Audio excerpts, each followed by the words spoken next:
Hello. Good morning. Good morning.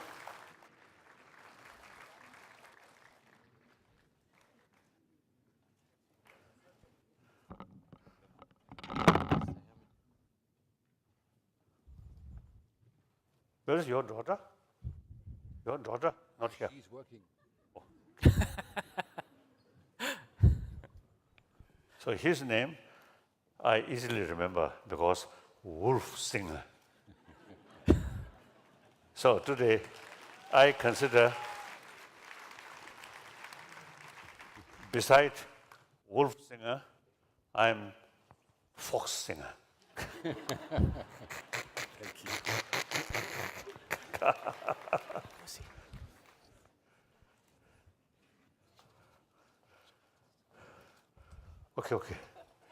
Okay. Thank you. Mongolian? Mongolia. Right.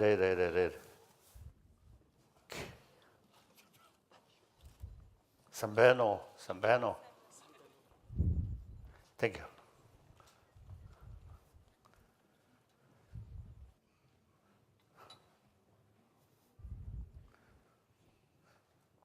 Yes.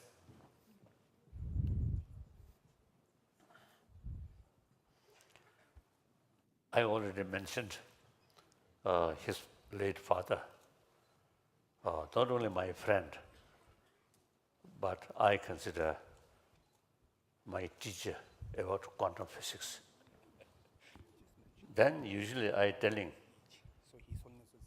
I'm a student of your late father about quantum physics, but actually hopeless student, because when I listen your father's explanation about quantum physics, when I listening, seems I understand something. After this session, nothing left here. So hopeless. Please, sit down.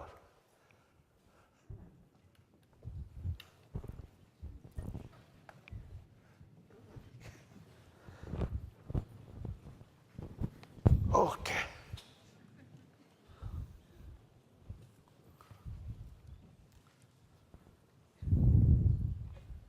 Yeah, good morning, everybody. Translation is available, so if everyone needs it, you get it outside. I was kindly asked by the Tibet House to introduce you to this program today and guide you through the day and the symposium, which is an interdisciplinary meeting and exchange of thoughts of scientists, but also of practitioners in various fields. The purpose of coming together, however, reaches far beyond information. As active human beings, we act. We manage and achieve great things, yet as a species among others on this planet, we are also quite unfair, greedy, and sometimes extremely violent. In short, most of the time, we do not behave really wisely. Could we change that at least a little bit? Today, we hope to offer a perspective which is not just based on goodwill and positive thinking, but also on scientific research and training.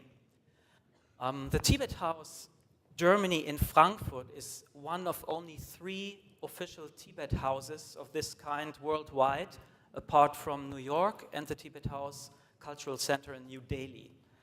The Tibet House in Frankfurt is under the direct patronage and spiritual guidance of His Holiness the Dalai Lama, and it's designed to promote the dialogue between science and wisdom, between Tibetan Buddhism and the very secular world in which we live.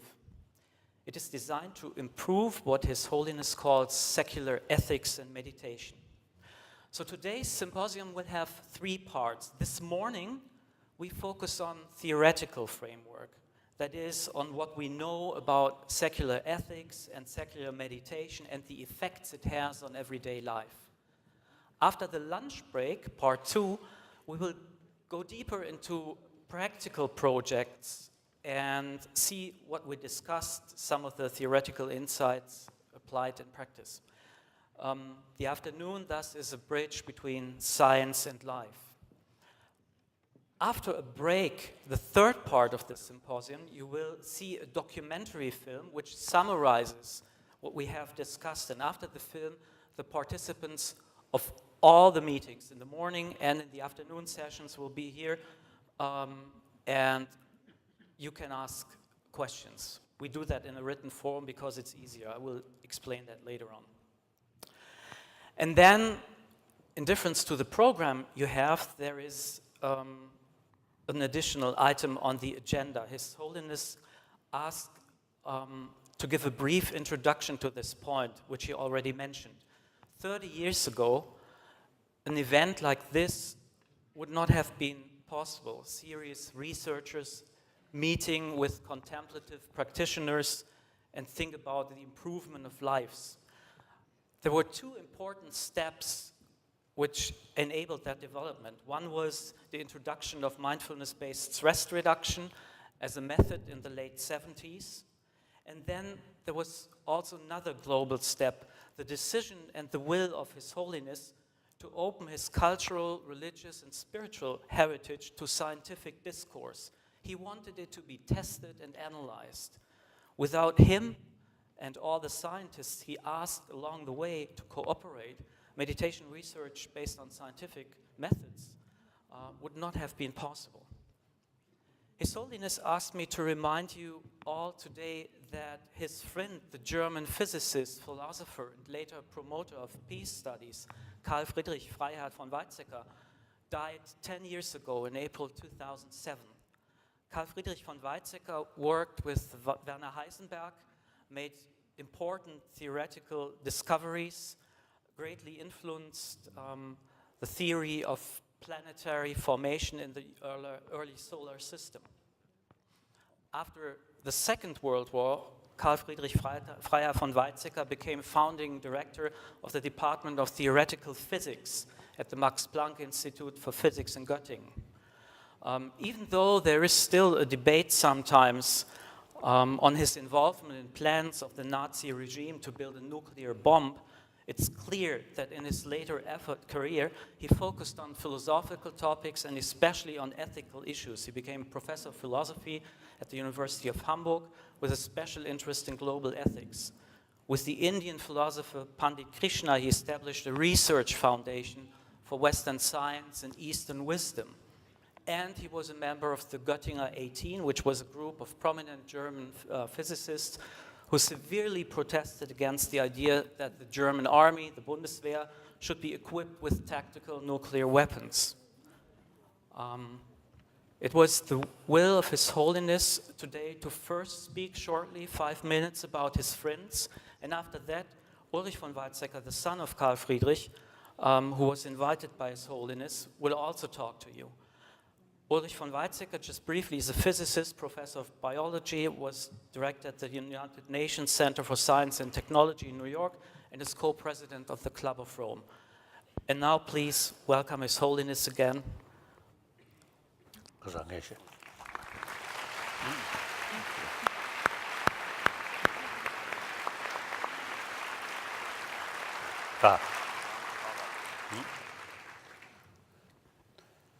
Indeed, I feel great honor sitting with late von Weizsäcker's son. The son also now get quite old. So, and my great friend, old singer.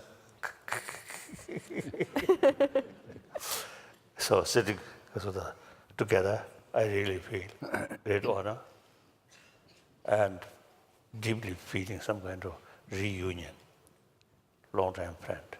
But he knew, but because of his father, I have great admiration. And then now the question is, today's world, a lot of progress in the material field, and economy, and some other field. But I think today's world, I think some kind of mental crisis too much fear, too much anger. Because of mental level, there's too much sort of unrest like that. So the physical action, also killing, bullying, and neglect thousands of people, particularly children, women, dying. So then big question, whether we can do something or not. Then I think, I believe, according to many of my friends, yes, basic human nature, as I mentioned yesterday, basic human nature is more compassionate. And now, the scientists, you see, especially brain science specialists, you see, they begin to feel the mental consciousness is something important role in order to keep peace of mind, and through that way, better health. So I developed genuine interest about modern science, and then the quantum physics was something very wonderful. One time, one Indian nuclear physicist, he told me, in the West, quantum physics is something new idea, new concept. But in India, 2,000 years ago, already developed that concept. So I have some sort of interest to comparison like that. So then, late David Bohm and von Weizsäcker, I consider my tutor about quantum physics. So, and then, beside that particular subject, see, late your father, they say, we have sort of a lot of sort of dogs, and very useful. So therefore, when we have this kind of meeting, I felt some von Weizsäcker's children or something, if participate, and because of the memory way, I feel then great honor. So now Michitla is here, and you are here. So as I mentioned earlier, now you also now become old. So everybody, year by year, getting older and older. That's the sign of moving of time. If time not move, then no further development, further progress. I think very basis of change is time move. So, according to that reality, we have the opportunity to explore our intelligence maximum way with long, far-sighted and holistic. So this kind of meeting, I feel important. Thank you.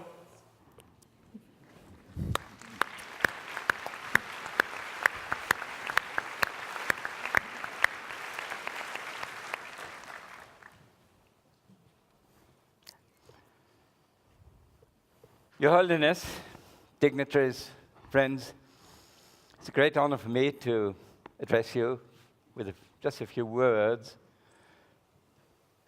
I know that my father would have been extremely happy seeing you conversing with good scientists around the world, in particular here in Germany. In family, he was a wonderful father. He accepted all our whims, which was fantastic. But in addition, he also brought close to us that there is a common interest between deep religion and the sciences, not only in dialogue, that's a good thing, but in addition to jointly search for the truth. He knew that peace among nations, among people, is virtually impossible without good religion. He knew that prosperity and progress was not conceivable without good science. Science that is not bribed, not, well, based on lies. You know, today everybody is talking about fake news and all that, which is a bad sign. We need the correctness, the proofs, the scientific proofs. But also, we need the deep knowledge coming perhaps in meditation, in the tradition 2,000 years old, that does exist and is part of human culture and wisdom. In the Club of Rome, we are currently working on, as we perceive it, the need for a new enlightenment. The old enlightenment was great, with Immanuel Kant's idea of eternal peace, with the idea that not the king but the people are the sovereign, and many other great innovations. But it has been transmogrified into utilitarianism, which is not good enough. A new enlightenment has to acknowledge balance. Balance between short-termism. If I want to drink now and not in 30 years from now. And long-term, meaning the future of humankind, of nature. We have to acknowledge the balance between the state and the market. The state gives the law, the market has to obey. But today, markets are global and the state is national, so markets are dominating the state, which is not good. We have to have a balance between religion and the public. If we have a state that is dominated by religion, like the Islamic State or so, it can be a disaster. But if we have a state without the wisdom of religion, it can also be a disaster. So balance, which is a virtue, a great achievement in Buddhism and other mostly Asian religions, is going to be the essential part of a new kind of enlightenment. We are extremely humbled by your presence. We are extremely proud of your way of thinking, of your acknowledging great minds like Werner Heisenberg, David Bohm, my father, Carl Friedrich von Weizsäcker. But now the turn is over to you again. I feel extremely grateful, Your Holiness, for inviting me.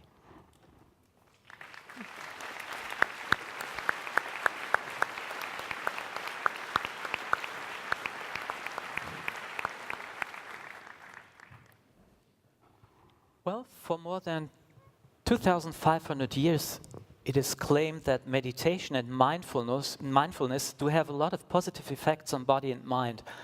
But only in recent times, science was actually able to really study and measure these effects. Today, we have a lot of empirical data about the changes taking place in our body, in our immune system, the stress and hormone system, and of course, the change in the brain. But there's also something else and something more. Wolf Singer is one of the leading neuroscientists worldwide.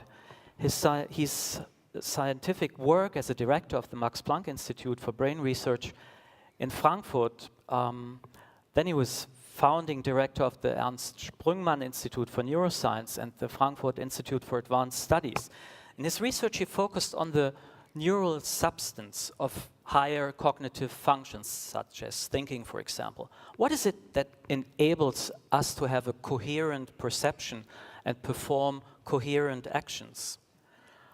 Beside these studies in foundational research of the brain, he also started to become interested in meditation research.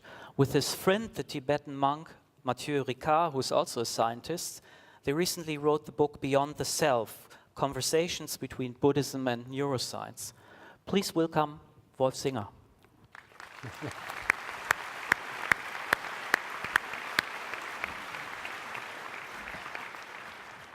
Wolf, do you have the gadget? I have? You have the laser pointer for the presentation? I have no slides, Okay, no science today. I thought you did. Your Holiness, meine Damen und Herren, it is really a great honor and pleasure to have you here again and to share my introductory remarks with you and to hear your comments afterwards and your critical, your criticism, which I know can sometimes be quite harsh. So our discussions, excuse me, our discussions today, they will be centered on issues of education and secular ethics, an ethics that is not anchored in transcendental belief systems. And we are very much looking forward to hear your opinions on the issues that will be presented throughout this morning. Now, my personal opinion is that one of the central problems, if not the central problem of our civilizations, is our evolutionary heritage. We are, as we have learned over the years, the product of an evolutionary process that optimized us to survive, to reproduce, and to protect our offspring. This was the main goal. And this competitive selection has endowed us with large and diverse repertoires of behavioral dispositions, drives, and cognitive abilities. We developed a host of pro-social abilities such as love, affection, trust, empathy, fairness, and altruism towards our mating partners, our offspring, and the cooperating members of our families and tribes. But we also developed strong drives to explore the world and to use our intelligence and to predict, in order to predict dangerous events and to improve our living conditions. In addition, we developed drives that we came to consider as harmful nowadays, although they were equally important to assure survival, in particular when we have to compete for sparse resources or get aggressed by competitors. In all these cases, we tend to become exceedingly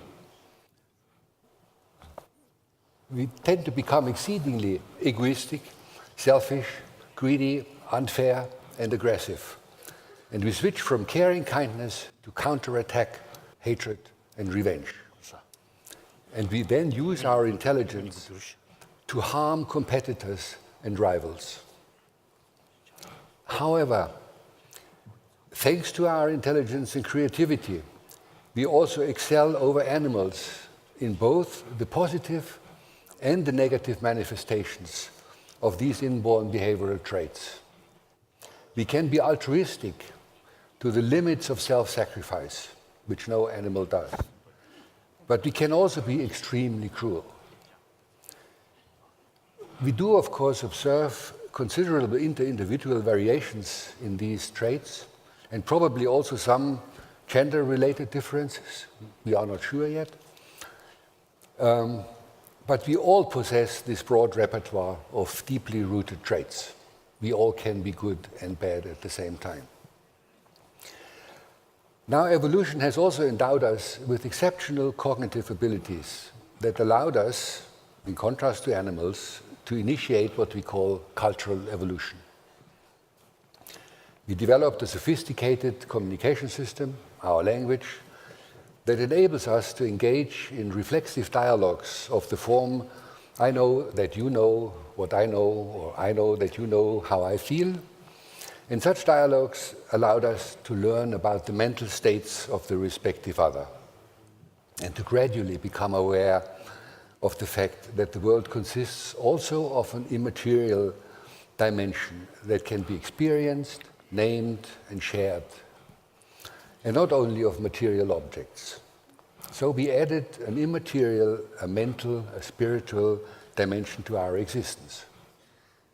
Examples of these novel realities are our religious belief systems, our ideologies, our convictions, our moral norms, our ethical judgments, but also the concepts of freedom and equality and our narratives of history. Our unique ability to share observations, thoughts, and concepts allowed us to form very complex and highly cohesive societal structures. But at the same time, it also enabled us to develop mental constructs of racial, religious, and national identities. And these constructs added a very consequential dimension to our distinctions of friends and enemies. So, on the one hand, these cultural achievements have substantially amplified our pro-social behavior. We have implemented rules of conduct and codified them as commandments in religious belief systems, and we assured obedience to these rules by promising reward and punishment not only during lifetime, but beyond our physical existence. Pro-social behavior was also encouraged by social recognition that attributes high moral value to pro-social behavior, and by secular normative systems that again rely on reward and punishment to reinforce compliance. On the other hand, cultural constructs have also been used to dramatically amplify behavioral dispositions that we came to consider as negative. The history of mankind is rich in examples demonstrating that the most cruel and collectively committed aggressions, homicide, genocide, deprivation of freedom, denial of human dignity, have actually been committed and justified in the name of cultural constructs, such as religions, belief systems, ideologies, concepts of national and ethnic identity, and many more. Doctrines propagated by belief systems, propaganda, social recognition, and biased education have always played crucial roles in motivating and justifying aggression, wars, homicide, and suppression. Thus, and I found this an interesting issue, cultural techniques per se are ambivalent. They can be applied to enhance the expression of pro-social behavior, but they can also be abused to dramatically amplify the expression of our dark side. Because many of the most cruel regimes in our history were actually installed and sustained by highly cultivated and educated people. Our own German history, I think, is a blatant example for this. Hence, neither religions, education, nor culture seem to be able to protect us from engaging in extremely negative actions. The reason is that mental constructs can be instrumentalized and abused to justify aggression and cruelty. So now this raises the question which options we actually are left with. And the contributions of our dialogue today will probably address some of these ideas. I personally believe there is no singular nor any simple solution to the problem. Rather, we will have to consider a whole bunch of measures, none of which is actually new. As mentioned in the beginning, one of the major factors for the amplification of our negative behavioral dispositions is the context in which we evolve. Scarcity of resources, inequality, injustice, humiliation, and lacking of self-esteem nurture greediness and aggression and negative behavior, hatred. Thus, we obviously need to continue to strive for political, social, and economical systems that reduce these factors. We have also seen that belief systems, cultural constructs that are not based on empirically validated facts, are particularly well suited to be abused as justifications of aggression. Here, in my opinion, the by far most effective antidote, and Herr von Weizsäcker has already addressed it, is the critical and rational analysis of our conditions. And you have repeated this many, many times. And our cultures have actually invented very efficient tools to attain this goal. Our Occidental cultures have developed the technique of scientific reasoning and empiricism to obtain valid information about the world around us. And once we begin to make ourselves the object of scientific investigation, also of our own condition. Now, Eastern cultures, that you represent probably in the most optimal way, they concentrated on contemplative practices that use analytical introspection to explore and analyze our inner reality. You, Your Holiness, addressed these practices, if I remember correctly, as the science of the mind. Both strategies effectively protect one against becoming seduced by false beliefs. Thus, relying on critical reasoning, insight, and empirically validated facts, and I emphasize empirically, rather than unproven beliefs, is, I think, by far the best strategy to avoid maladaptive behavior. And as it turns out, there is a surprisingly good convergence between the commandments condensed in the wisdom of world religions and the rules of conduct derived from rational insight that are codified in the secular ethics of advanced civilizations. They resemble each other quite substantially, but the match is not perfect. It is also evident that some convictions nurtured by religious systems and public opinion are in harsh contrast with empirical validated facts. So, the scientific approach propagated by humanistic enlightenment has undoubtedly proven beneficial for coping with the challenges of life, but it comes with a cost.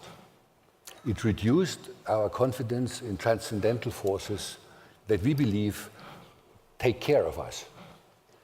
Furthermore, it forced upon us the insight, and I think it's a tragic insight, that we are fully responsible for our destiny.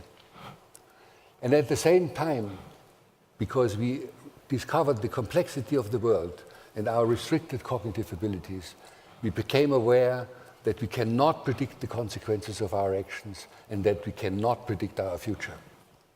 Now, this is an humbling insight, and this is a powerful source of insecurity.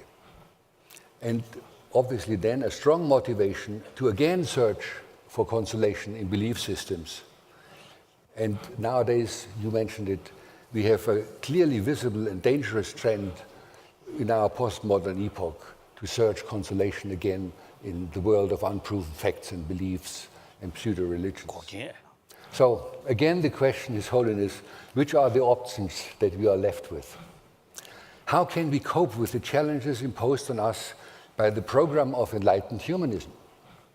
How can we acquire the confidence required for assuming the self-imposed responsibilities, because it's ourselves who put these responsibilities on ourselves? And how can we endure the fallacies of life, the difficulties, without consolation, by projected beliefs, without relying on promises that will be fulfilled only beyond our earthly existence? I believe that these premises call for a coordinated, multi-level approach. Surely, we need to invest all our intelligence and creativity to design political, social, and economical systems whose architecture favors stability through self-organization and assures a maximum of equality, justice, and security. But this is a collective action that we have to take. Then we all need to realize that it is us who are responsible for the future of our life and our planet, and not somebody else. Now, this insight, I think, and that brings us to today's topic, requires a basic understanding of the laws of nature, the history of our universe, our evolutionary origins and heritage, our cognitive and psychological conditions and restrictions, the knowledge about the diversity of cultural traditions, and an understanding of the laws that govern the dynamics of complex systems. Now, this is a very elitarian educational program. But I think on the long run, we shall only be able to cope with our problems if this awareness becomes a global awareness. Otherwise, it won't work. So, massive investment, I think, is also required to render humans competent in mastering cultural practices, techniques, that allow for differentiated communication at both the rational but also the emotional level. This implies to master at least one differentiated language and to acquire basic competences in the non-rational communication techniques that are better suited to convey emotional contents, such as the products of art, music, corporal expression, and any sorts of artistic competence. However, all these techniques and the knowledge about the world will only be fully exploitable if we have the chance to become aware of ourselves. If we learn to master techniques that allow us a profound self-exploration. And this domain, I think, is the one that contemplative practices and training of mindfulness can exploit for us. The science of the mind, as you call it. It's a necessary and complementary basis of all the stuff that I have been talking about before. And I will soon come to an end. Bear with me for another 2 minutes or so. Because there might be another option, which is perhaps the most efficient one, and that might be to directly influence or shape the character of human persons by education in order to enhance pro-social behavior. Obviously, it would be very beneficial if our inherited drives, the drive for aggression, for greediness, and so forth, could really be changed rather than just be controlled by reward and punishment, what we mostly do. This would allow us to eradicate, perhaps, attitudes that may no longer be adapted to the actual conditions of our societies. Now, modifying a person's character is obviously much, much harder and more ambitious than teaching instrumental abilities, because it requires interference with the genetically determined architecture of our brains. Now, I think we by and large ignore whether these inborn dispositions can at all be modified. This is unclear. And if so, to which extent? But if there is a chance to modify these inborn traits, it is through education, it is through interventions that target the developing process of the brain itself, rather than a post hoc correction. And the reason is that these early interventions can interfere with the development of the brain, its architecture, its wiring, and thereby perhaps directly modify the programs according to which brains organize their perceptions and actions. Now, a brief remark on the development of the human brain. The human brain matures very, very slowly and reaches its adult structure only around the age of 20 years or 25. And during this protracted developmental period, very large number of neuronal connections are formed, but also destroyed at the same time. And this process of making and breaking is controlled by neuronal activity. And this neuronal activity, in turn, is controlled by environment, by experience, by education. It serves to adapt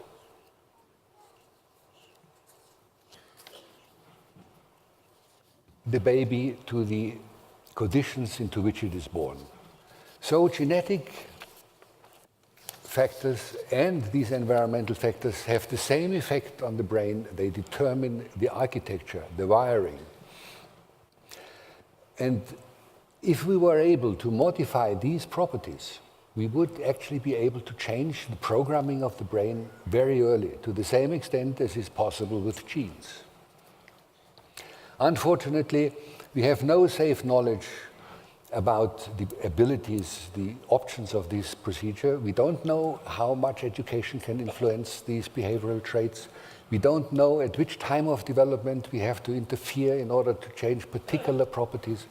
All this is unknown, and therefore much more research is needed before we can reach safe conclusions on educational strategies that enhance the likelihood of enhancing prosocial behavior. All we know is that both the genes and early experience determine the connectivity of the brain and thereby its cognitive and executive functions. Now, last chapter, last minute. We have, throughout the last millennia of cultural evolution, experimented with educational strategies, and the goals were probably always the same: to transmit knowledge, to teach survival techniques, to encourage prosocial behavior, and to repress harmful drives. It would be interesting to know, and maybe today we will find out something about it, whether we have already exhausted the repertoire of techniques to influence the character of people and of our children, or whether there are new strategies to be discovered. Another pressing question is at which developmental stage particular functions develop and can be manipulated or modified, if possible at all. Now, these are empirical questions that can only be answered by rigorous scientific investigation. Now, unfortunately,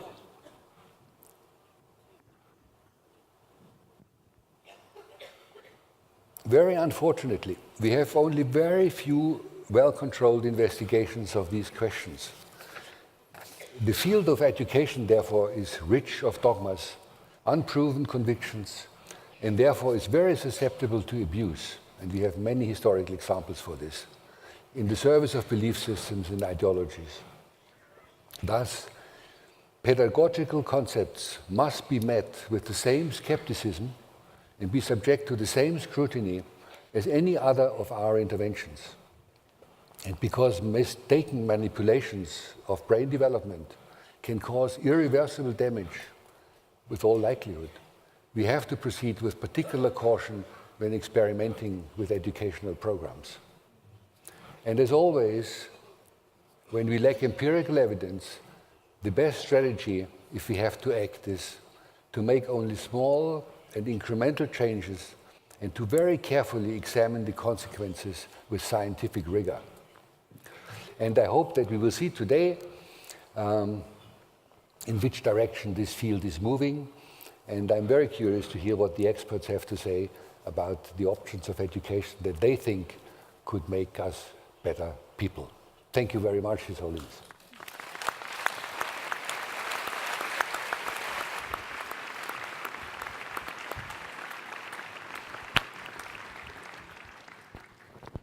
I just need the pointer.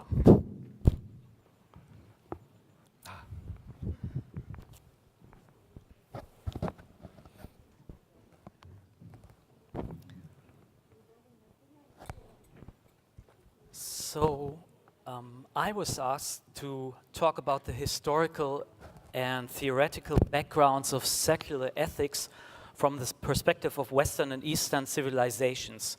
Now you can guess that's a research project for a lifetime, but we do it in 15 minutes. How do we do it? First I talk about East and West, then about what is secular, what does ethics mean in this context, and what in the end is secular ethics. East and West. Why East and West?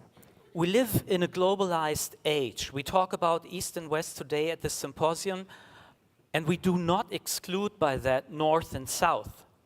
Rather, we are talking about certain types of civilizations. And there's a purpose behind it. As Ulrich von Weizsäcker pointed out, we need a balance between East and West. And as Wolf Singer pointed out, isn't it strange that we have great science, great technologies for centuries, and almost no empirical evidence of how we are able to put ethical principles to work? We don't know who we are. So, the beginning with East and West, there is something wrong with this distinction. Usually it's said that philosophy and with it ethics go back to ancient Greece and the so-called pre-Socratics. Now, pre-Socratic philosophy is the philosophy before Socrates, who lived around 470 before the Common Era. We think that Western thought and civilization started there in Greece. A civilization which today includes so many different continents as Europe, the United States, but also in a way Latin America and Australia. So that's all Western. We think it all began in the 6th century before Christ in Greece, except there was Egypt before, the Babylonian Empire, Persia, India, and China. A closer look reveals that even in Greece, it all started at the borders. The pre-Socratic philosophers mainly came from the eastern and western fringes of the Greek world. And if you dig even deeper, you find that the famous philosopher Aristotle called these pre-Socratic guys the physiologi on one hand, which translates into the physical or natural philosophers.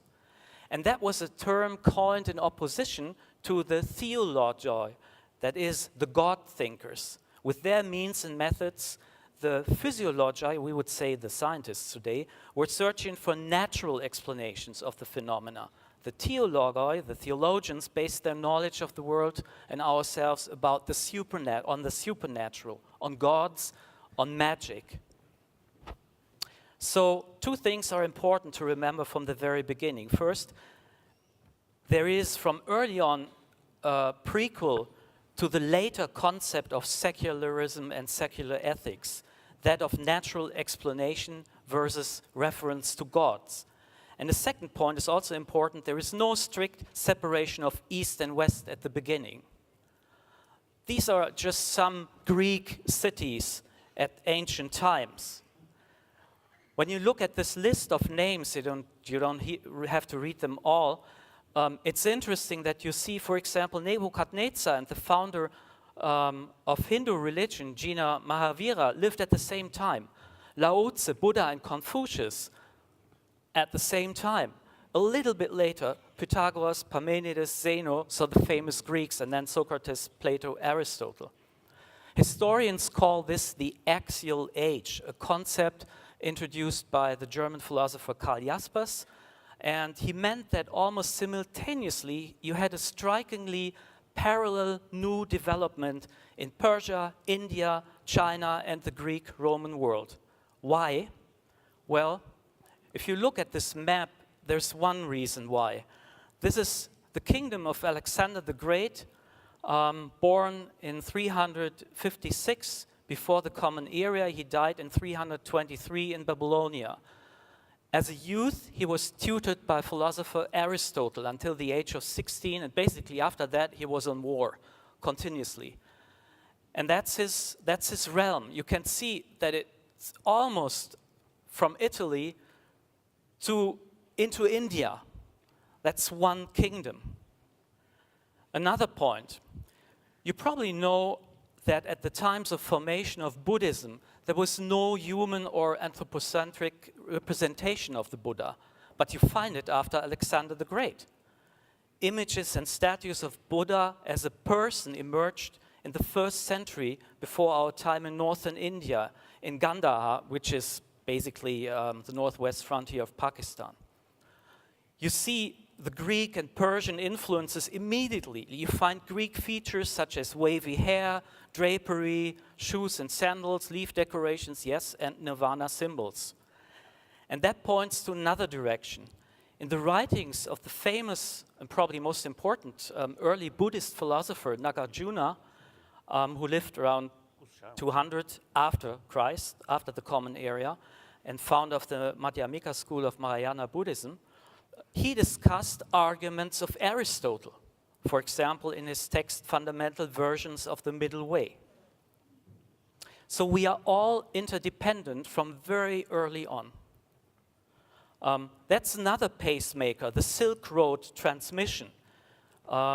It was the analog version of today's internet. Parcels with goods traveled from Asia to Europe, not with Amazon, but on horsebacks and on donkeys.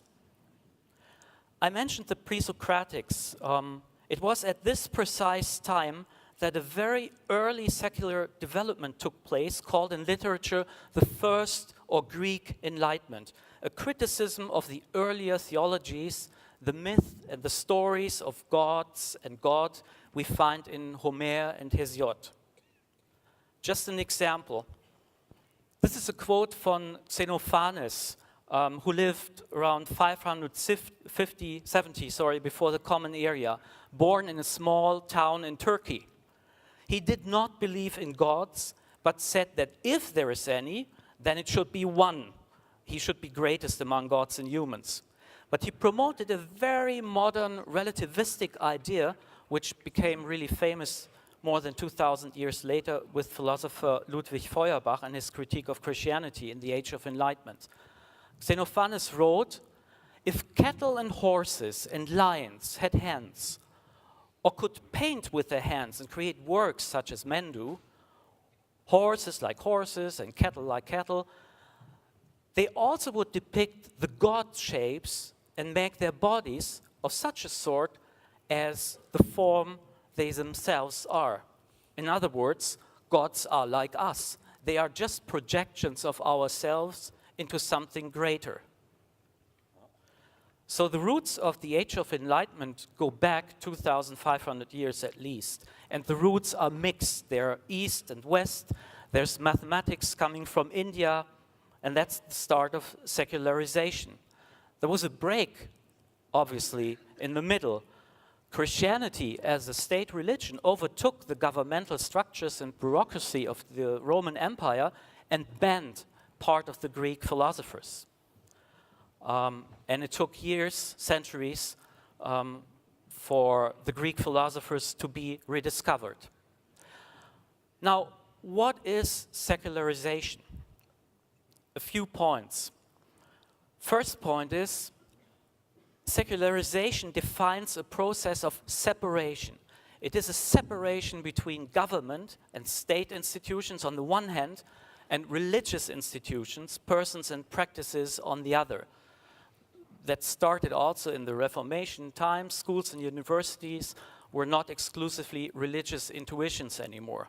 This is St. Paul's Church on Oxford's Walton Street. Today is a bar and cafe. So this is the main difference between the Age of Enlightenment, Aufklärung, in the 18th and 19th century, and the early Greek Enlightenment. In the Greek cities, the separation of state and religion was not sharp. After the Age of Reason, there's a sharp distinction, and it's fixated in constitutional laws. You still have the right to be completely free of any religious rules and teachings, and the state in turn declares by law that it is neutral in these matters. Second aspect of secularization is less political. As Wolf Singer pointed out, this scientific education was only for a few intellectuals at the beginning. Now, does the rise of science mean that religion is necessarily dead? Religion did, in fact, withdraw, that's true, but it's still there today, and it still has its niches and influence, as we all know. So the historical process of secularization is not just the history of science. It encompasses all cultural forces, from science to art, culture, value systems, furniture, fashion. In fact, religion and modernity can exist at the same time quite well. The only difference is that in democratic, secular societies, it's not accepted that religion is more important than human rights or laws. Charles Taylor, one of the leading experts, and that's the third point, points out that there's another important aspect of secularization. It's not just science. Taylor calls what happens the spiritual supernova effect. Plurality exploded, so to speak. We now want to have many, many more options. Life in fullness. Starting with the Renaissance movement and followed by humanism, no authority except man's was accepted. Thinking, ethics, the conduct of life, knowledge, in all fields men replaced God, and the goal was not to go beyond human prosperity and flourishing. the consequence was an explosion of new ideas. God had to be driven out of the center of the universe, but soon we understood, with Darwinism, Freud, the age of machines, that there is no center, that we, in fact, are not even in the center ourselves. One of the great achievements of secularism and science is to see ourselves clearly and critically from outside of ourselves. In this photo, we see ourselves in the Milky Way, even though we are part of the Milky Way. As Thomas Nagel puts it, we have a view from nowhere. But do we really understand what it means to be human? In neuroscience, we invent machines which enable us to study consciousness. That is what happens in our first-person perspective, in the individual, and we study it from the third-person perspective, that of a scientist performing tests. We use machines and apply very abstract methods in order to understand the mind. But do we really understand what is inside? Is it not true that to a certain extent we became blind to everything which cannot be explained by this cold, detached, third-person perspective? As a scientist, 15 years ago, you did better not say that you talked to His Holiness the Dalai Lama or that you practice meditation. It was very bad for your career. Today, most scientists firmly believe that in order to understand and make better ethical decisions, we have to understand the brain. And now there's a rising consciousness that we have to understand the first-person perspective as well, and the second one, which is the you, the interaction of humans. There's still another aspect of secularization. Wolf Singer mentioned it. Science is 100% man-made.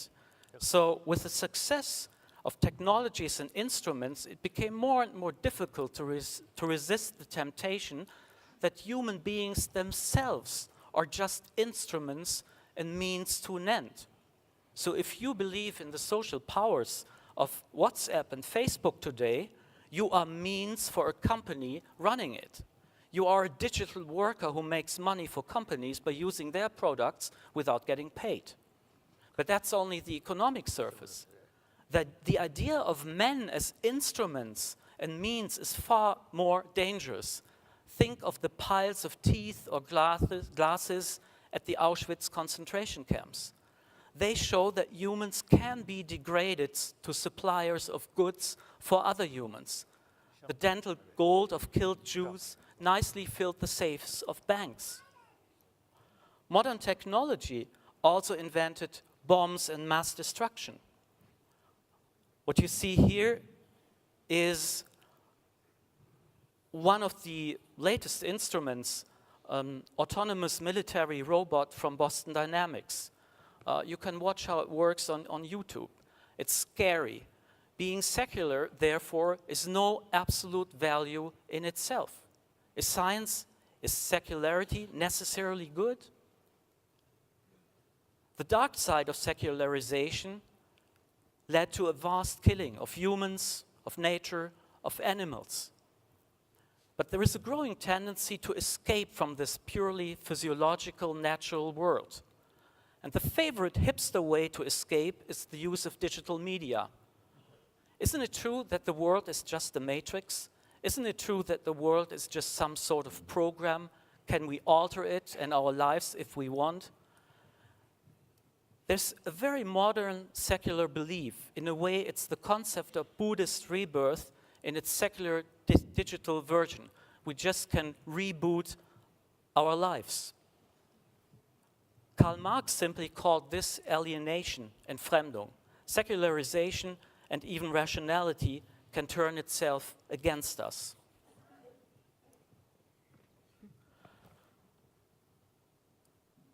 Part of what science discovered is complexity. Now, complexity does not mean it's just very complicated. Complexity refers to a quality of dynamic, adaptive systems with many elements, and they're all interdependent and influence each other. Weather, for example, climate, financial systems, neurons in the brain. these systems are by nature not predictable. I can't go into that, but you can show that these complex systems will probably never be predictable. So, in order to cope with complexity, which we have to do if we want to act ethically today, we have to find new ways of teaching, education, and finally ways of growing in wisdom and compassion. Now, what is ethics? First of all, ethics is not morals. Why? Because ethics commonly is understood as the description or critical reflection or the theory of moral values and moral behavior. So you can act morally, but you're very bad in having a theory about it. So you can act morally without ethics in a way. Ethics means to examine arguments and justifications. So ethics consists in the rational construction, in the critical examination of values, arguments, and rules. The hope is that ethics helps to solve moral problems. There are two major principles in work in ethics. One is called deontological ethics. That's Greek and just means that what has to be done, a highest value, and you never discuss this value. Don't lie and never do anything else. But is lying always good? So there is a second principle, it's called the teleological principle, which means you have to achieve a goal. So whether or not you reach this goal, you can empirically test. You don't need thinking, you just look at what you did and look at reality. Today, that's usually called consequentialism. The consequences are the ultimate basis for judgment about rightness or wrongness of what you do. I think today in our Western civilizations, what we have done is we basically have a so-called deontological nucleus. That is, we have basic rights which we do not discuss anymore, the human rights, that's the framework. And in our everyday life and as practical guidelines, we are very pragmatic consequentialists. So we mix the two. As His Holiness pointed out yesterday, we are social beings. From the very beginning, we can cooperate, have empathy, and be compassionate, yet there's always another side, as Wolf pointed out. There is a tremendous agreement in the basic orchestration of life. For example, it's better to do good than bad. It's not good to kill the guy next door unless you are at war. Then it's okay, even desirable. It's not a great idea to steal from your neighbor unless he's an enemy. It's not smart to have sex with your neighbor's wife, but rape in war is quite okay, even though it's banned by international laws.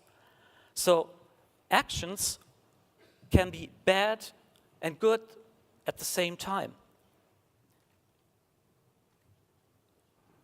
That what is bad within the in-group, that is for your friends, your ethic group, your team, is quite often permitted or even demanded when you deal with the out-group, the others, the enemies, the bad, the evil, the Chinese, the Tibetans, the women, the men.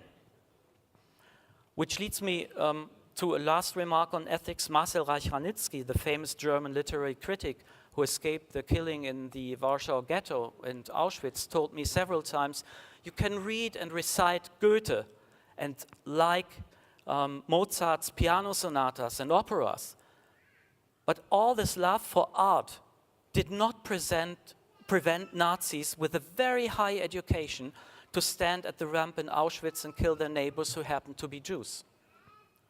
So there seems to be no way to prevent us once and for all from doing bad.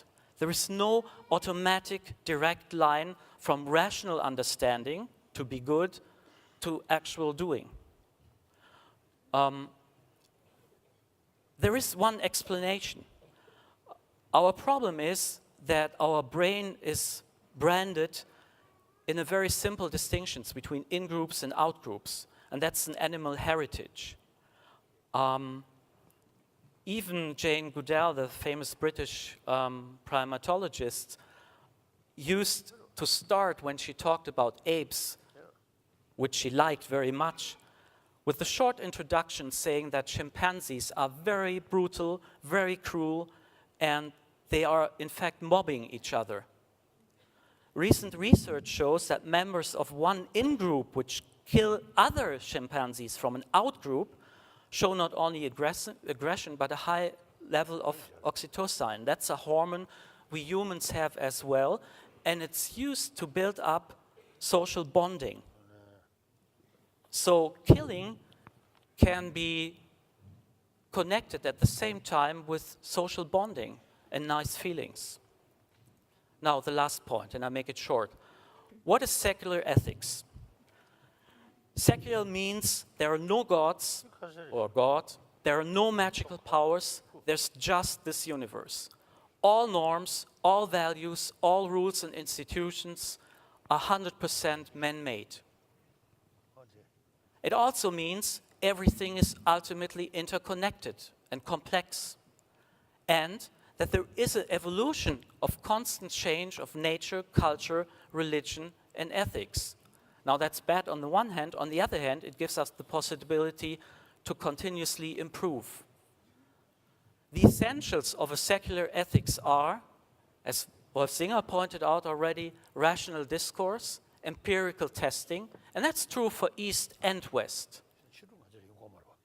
Then, democratic institutions, that's what the West has brought as a good result, plus motivation and secular spiritual training, that is what is coming from the East.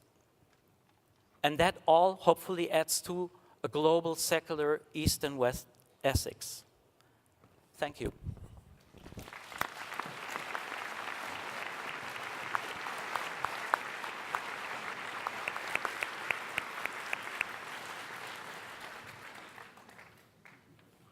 Wonderful.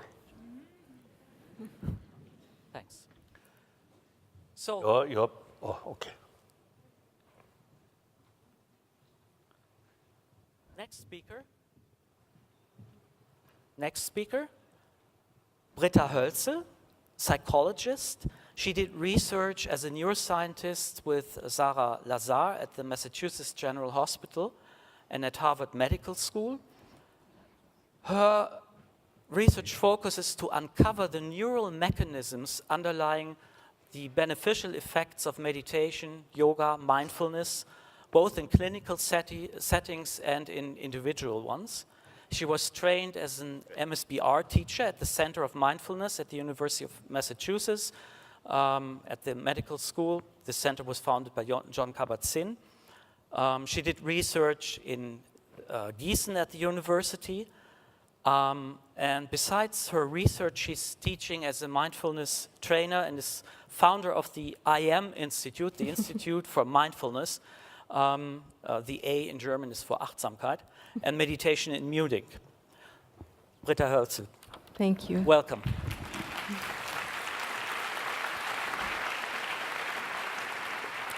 Thank you. And I feel very honored that I have the opportunity to present to you, Your Holiness, today some of the findings that we have from the neuroscience research on mindfulness and to present that to you, the audience. And when we talk of mindfulness, I mean what Wolf Singer just spoke about as a practice for self-exploration as well as a practice for the cultivation of the mind. And in research context, we typically define mindfulness as the awareness that arises when we fully bring our attention into the present moment. So when we really become aware of what is happening right here, right now, and when we encounter that with a specific internal attitude that is characterized by acceptance, by curiosity, and by kindness. And I think, as you all know, mindfulness has made its way into a number of mindfulness-based programs over the past 20, 30 years. And there is increasing research activity going on with these mindfulness-based programs. Here's a graph that shows the number of publications per year.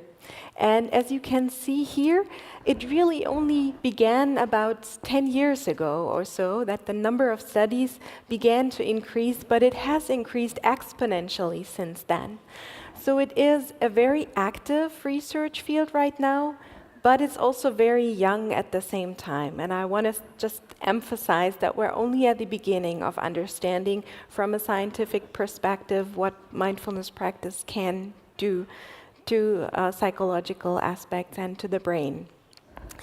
The next slide shows some of the research findings that we have that document the beneficial effects that mindfulness practice can have on individuals. First of all, to name that we know it can really reliably reduce stress. And along with that, we see changes in the physiology that are related to this reduced stress, such as an improvements in coronal heart diseases or improved immune function. Here's a study from the lab of Richard Davidson, who I know is a good friend of yours. We also know from the field of mental health that mindfulness is beneficial for reducing depressive episodes in depressed patients. It can reduce anxiety symptoms, and it's also effective in pain management. These are the 3 best validated findings that we have in the field of mental health. In healthy individuals, we frequently see an increased well-being and life satisfaction. We have more recently turned to the effects on compassion, and we'll hear a lot more about that today. So we do see in studies increased compassion with even relatively short forms of training. We know about improved communication skills, and we even have some findings of enhanced creativity following some forms of mindfulness practice. So with this wealth of beneficial findings, we also have to say that some findings are still contradictory, and there are a lot of open questions, so we definitely need a lot more research to be done there. But we also see very promising effects, preliminary promising effects. So the question that arises is the question, how does it actually work? What are the mechanisms that underlie mindfulness practice to exert the beneficial effects? And my colleagues and I have tried to sort of translate that into terminology of Western psychology and have suggested this framework where we suggest, or the field, I would say, suggests that mindfulness works in part by enhancing attention regulation skills. It improves emotion regulation, and it has an impact on self-awareness. And we could summarize these 3 components under the term of self-regulation. That is, it has an impact on the way we regulate ourselves, our internal reactions, and our behavior. And I want to now briefly talk about these 3 subjects, so to say, and I also want to get a little bit into the neuroplasticity research. We know and have seen over the last year how plastic the brain is and how changes can be supported through practice. Many of my colleagues and I use magnetic resonance imaging, Kernspintomography, to look into the brain and see the changes here. So attention regulation, I think most of us will agree that it is an area that becomes increasingly important in the time of constant stimulus overload that we are faced in our societies. That is not only the case in school settings, but virtually in every dimension of our lives. We're really faced with an enormous stimulus overload. So we have to deal with that, and we want to keep the ability to really focus on that, what is relevant and what we feel is worth pursuing in this moment. We really want to be able to keep our focus on what we believe is worthwhile focusing on. And meditation practice is really, in a first step, also includes attention training, to train the ability to really stay with what is aimed at. And research shows that intention capacities are indeed improved through meditation practice. A number of studies using psychological tests have demonstrated that. One of the components of attention that gets trained relatively early on in the practice is called the executive attention, and that is the ability to disregard distractions. So the ability to focus on the goal that we have set and disregard whatever distracts that focus. So we have begun to look into the brain and see what happens in the brain as people improve their executive attention.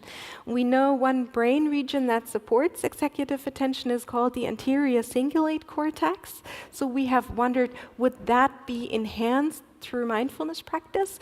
And through a number of studies at this point, we know at this point, yes, it does get strengthened by meditation training. Here's just one example of a study that I did in Gießen, quite close to Frankfurt here, where we saw that experienced meditators have greater brain activity in that area. We have a number of findings here from various labs, and the conclusion in current meta-analyses is that, yes, we do believe at this point in time that attention regulation and the anterior cingulate cortex function is strengthened through mindfulness practice. Okay, so this is an obvious relevant area to all of us when we need to focus in busy work settings or we want to keep a thread of a conversation. That's where that becomes relevant. The second topic that I want to talk about is emotion regulation. And what does it mean when we talk about mindful emotion regulation?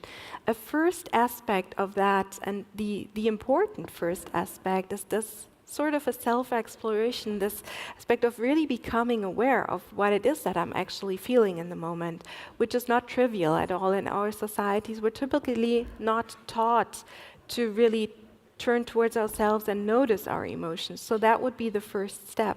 And then to learn to encounter our emotions with curiosity, with openness, and with acceptance. So really fully embracing it, being there with it, with kindness, rather than having that feeling that I should rather suppress my emotions or it's not okay what I'm feeling. So really getting into a different contact with it. And I would say that's, from my understanding, that's probably what the Buddha meant when he was talking about reducing resistance or attachments that cause suffering. So as a way to reduce the suffering. When we talk of the brain, I want to give you this very rough picture here. We know that some brain regions are involved in emotion regulation. First of all, the amygdala, part of the limbic system, gets activated when we experience emotions such as fear. It fires to help us get out of that dangerous situation. The other brain region that then comes in to help us regulate is the prefrontal cortex, part of the more higher developed areas of the brain. And that prefrontal cortex has the ability to regulate the activity of the amygdala. So what is important for successful, we could say, emotion regulation is that the prefrontal cortex and the amygdala work together well. So we have looked at that to explore whether mindfulness training in anxiety patients, in this case, in this study, whether mindfulness can produce a change in those related networks after 8 weeks of training. And what we see here, so those were anxiety patients going through a mindfulness-based stress reduction program for 8 weeks. What we see in the brain is that there is indeed a change that we see in the magnetic resonance imaging pictures, a change in the connectivity, or we could say in the way these brain areas communicate with one another. So they work together more closely.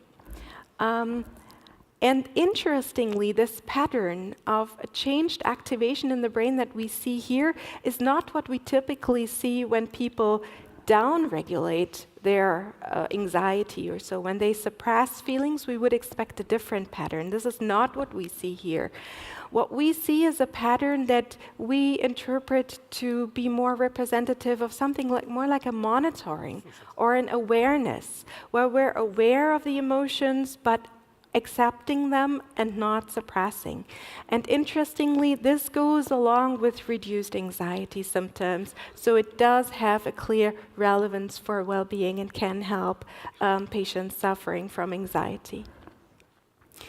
To come to the third point, the self-awareness, and that I would understand as having two aspects. And the first aspect is a body awareness, or enhanced awareness of emotions, turning to ourselves, interoceptive awareness. And we know from there's not a lot of literature there, but this is a study from Tanya Singer, for example, showing that we see with training enhanced body and interoceptive awareness. And we also see that there is a brain region involved, the insula, that represents interoceptive awareness, and that is typically modified with mindfulness practice, and we see it is involved. So that's one of the aspects.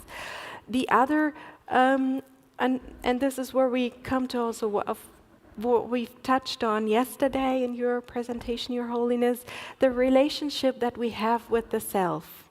And that is a very important and a very strong effect of how that could make a difference in our world, I believe. First of all, we frequently see more self-esteem. So people are feeling more friendly with themselves, more self-compassion with mindfulness practice.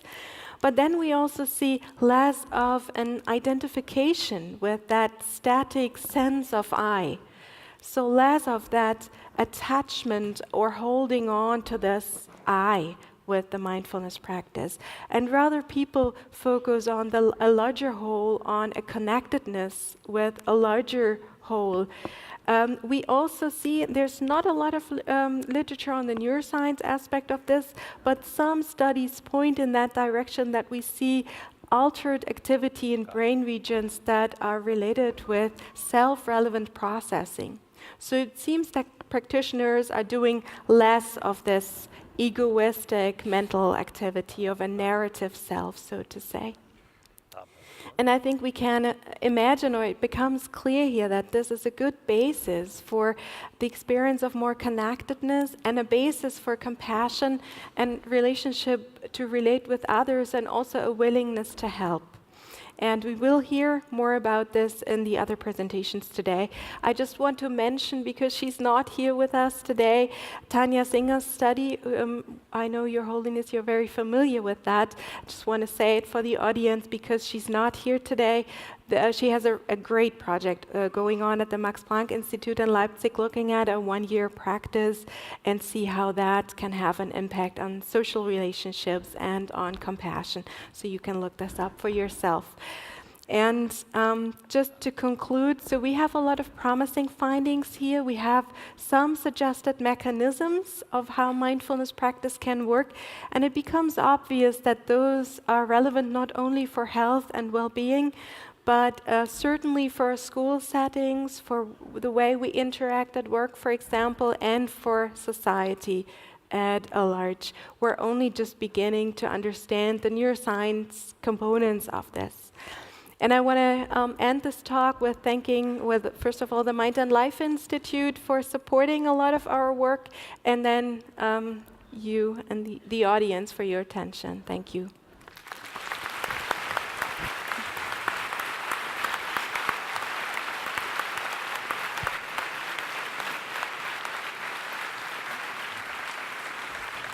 Thank you, Britta.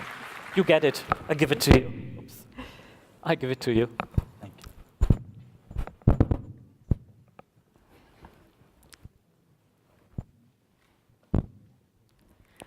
So our next speaker doesn't work? Okay, it does. Our next speaker is Geshe Lobsang Negi. He holds a degree from Deprom Losling Monastery in South India, completed his PhD at Emory University in the United States, and he's executive director of the Center for Contemplative Science and Compassion-Based Ethics at Emory University, where he's professor. He's also co-founder of the Emory-Tibet Partnership, and in his work he focuses on traditional Buddhist and contemporary Western approaches to emotions and their impact on wellness. And in his presentation, he will present you the framework for compassion-based ethics at Emory University's education program, which he was asked to develop at the request of His Holiness, the Sea Learning Program. Your Holiness, it is always such an honor to present on some of the work that Your Holiness so deeply values, such as the secular ethics in education. Emory University, we are very honored that Your Holiness has entrusted us to carry on this work by establishing the Center for Contemplative Science and Compassion-Based Ethics. Our President Claire Sturck, and the community at Emory send their regards to Your Holiness. My presentation today will focus on the framework for secular ethics in education, what we refer to as social, emotional, and ethical learning. The World Happiness Report, it is a report produced at the Commission of United Nations. In 2015 report, they had a chapter that calls for promoting secular ethics, and the authors there, who are economists and educationist scientists, they present the need for a different way of measuring our progress. So far, we have focused on progress on the material terms, but they see that progress must be measured on the degree that the people experience happiness or the satisfaction in life. And that they propose the old model of ethics itself, sort of the top-down approach to ethics, may not be relevant for today's multicultural society.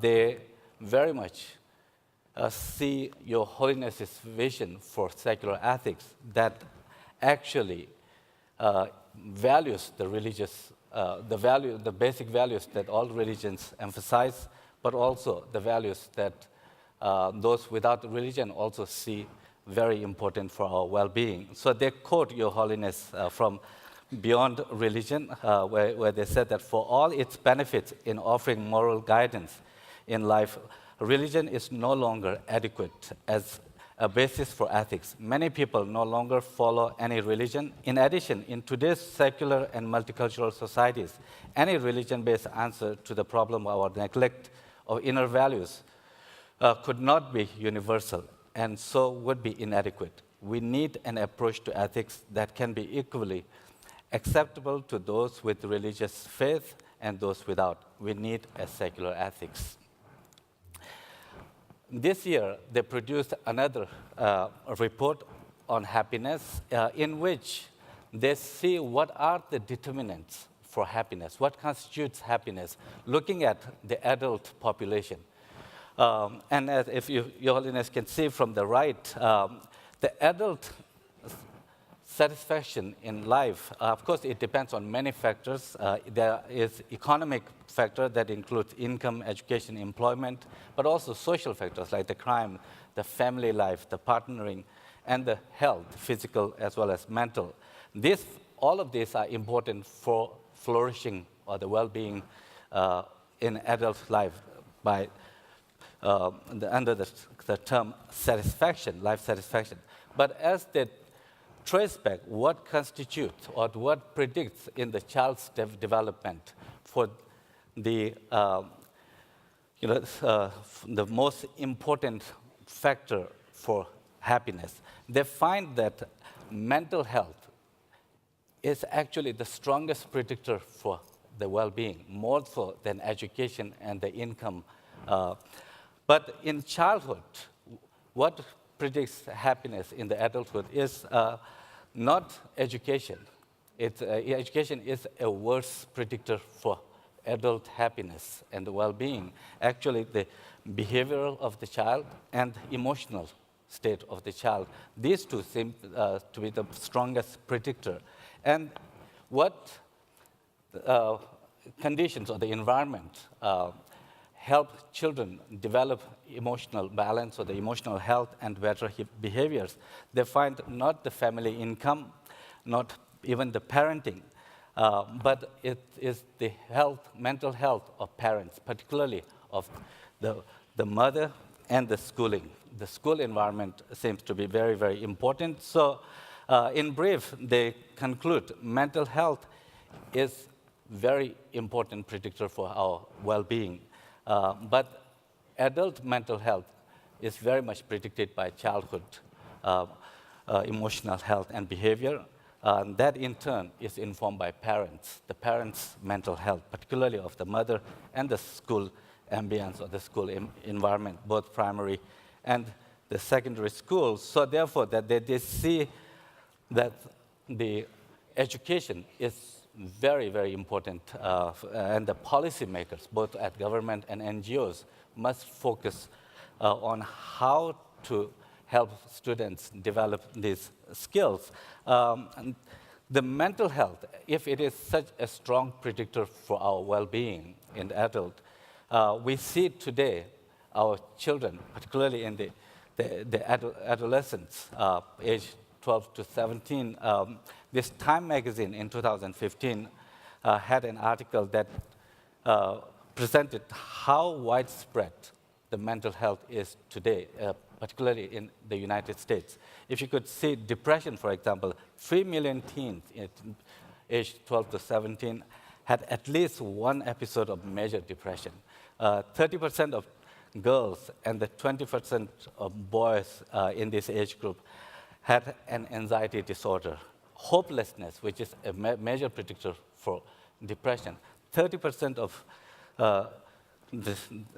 adolescents in this age regularly have the feelings of sadness and the depression. So what it shows is that in education today, we do need an education that informs these skills. So therefore, at Emory University, Your Holiness, based on your writings, the Ethics for the New Millennium and the Beyond Religion, we have developed a framework for secular ethics in education that draws from these your writings, and then it provides a structure based on Daniel Goleman and Peter Senge's book called The Triple Focus, and it is a new approach to education. They have written this for the education, the schools.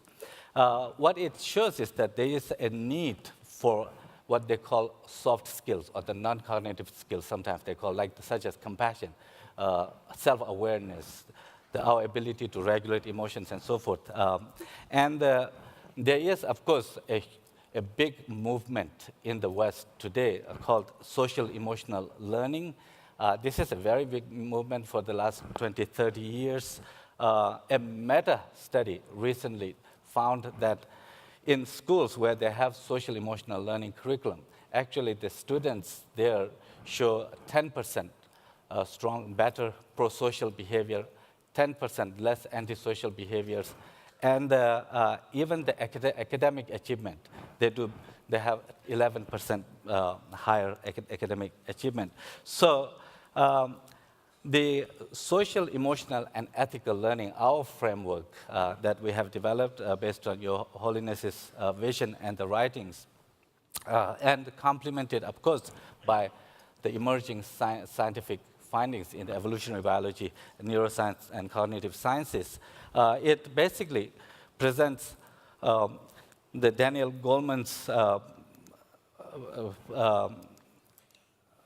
model where he presents triple focus, the inner focus, other focus, and outer focus. Basically, it has to do with inner focus about being aware of our own feelings and emotions and our inner life. Other focus about others as being social beings, our ability to relate to others' needs and feelings and emotions, and outer focus to understand the context in which the various events unfold, from small to the large issues. So there are three kind of domains: personal, social, and systems. These skills are, for these three focuses, or the three skill sets, we can develop by awareness, compassion, and awareness and compassion, when they come together, can inform our behavior or the action. That is further kind of divided into 9 components. For example, the personal domain part, their awareness relates to our, in terms of the personal domain, our awareness of our own emotions and thoughts and feelings, that when it is understood in the context can help us relate to our own ups and downs and so forth, so self-compassion. And then those can be developed through certain sets of practices for self-regulation, which is important. And the same thing in the social domain, our interpersonal awareness is important. That can lead to compassion and empathy, the deeper empathy for others. And through that, we can learn how we can relate to others, interact with others through relationship skills and so forth. And on the systemic level, on the larger level, interdependence is the concept that the awareness of our interdependence, appreciating that reality, that can also lead to understanding on the global level how all of us, all living beings, have the same basic needs and so forth. As Your Holiness emphasized about the importance of this understanding of oneness of the 7 billion humans today. And it's that kind of perspective that can lead to the actions or the engagement on the communal level or the global levels. But as this work is very much based on understanding emotional life, so therefore a map of emotions or the mind is the kind of central to it, emotional literacy, if you will, to have that emotional hygiene. And so we draw from the work of Your Holiness's friend, Paul Ekman, the expert in emotion, and to inform our curriculum based on scientific understandings about emotions, how we understand emotion, its context, and how we can see in the different degrees of emotion in the same family, but also kind of triggers. What kind of triggers trigger those emotions? This is very much drawn from the evolutionary kind of the perspective, from the evolutionary biology and the sciences. But our work also emphasizes very much on the map of emotions that are found in the contemplative traditions, like the Indo-Tibetan literature on mind and emotions. As there are various models, like Abhisamucchaya, one of the texts, where it even classifies the mind in primary mind and the mental factor or the secondary mind. When it comes to the secondary or the mind or the mental factors, there are like the 51 different kinds. For example, 5 of them universals and so forth. So these are different categories. Of course, and it's understanding about this kind of map of mind at age-appropriate level, perhaps not at the very kind of the young elementary school level, but maybe high school and the college level, can highly enhance our understanding of the emotions, and thereby regulating and cultivating those mental states that may be healthy. Another way of looking at this is from the pramana literature in the Indo-Tibetan Buddhist kind of tradition, or the psychology, and that it has to do with it's a cognitive model. How do we understand our mental state? How do we relate to the world out there? That it could be a mistaken perception, but how we correct them. And then this process, like the 6 steps there, it can be understood from something that is mistaken, can be turned into a certain doubt, to correct assumptions, to then using logic and reasoning, a critical thinking process to inform an inferential understanding that can be further kind of deepened and eventually into the direct understanding and so forth. So the C learning, the social, emotional, and ethical learning itself, it follows the teaching strategy of the three kind of step learning process. And that, of course, school environment is very important to create a compassionate classroom. But then the knowledge itself is not simply to have the content knowledge. That's only received knowledge, or the Tujungi Sherab. But what is important is then to help students to come up with their own understanding through critical thinking and use of reasoning and the various other activities and so forth.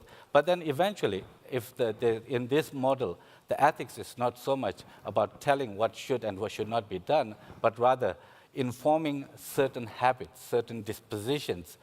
When you have developed those dispositions then, and become embodied, then you would act appropriately. So embodied knowledge is important. That leads to the spontaneous engagement part. Of course, in this curriculum, we follow 4 threads. So scientific perspectives is very important, informed by scientific evidence, as Your Holiness see it, beside common sense and common experience, scientific evidence as the basis for informing this form of knowledge. Critical thinking to arrive at the personal kind of knowledge. Critical thinking is important, but to take that to a deeper level, reflective practices like the contemplative practices, meditations, and so forth. And then, of course, the cooperative learning or the engaged learning, where that students can work together and through writings and poetry and music, but also service learning and so forth. And Your Holiness, what we have been so far able to achieve is we have finalized the framework that can easily be adapted to various cultures and to suit their local needs and so forth. The framework is complete. Learning experience, curriculum itself, for the elementary and the middle and high school level, initial versions of the curriculum is also developed, but we are at the phase of refining those. And what we have done so far is this year in July and August, we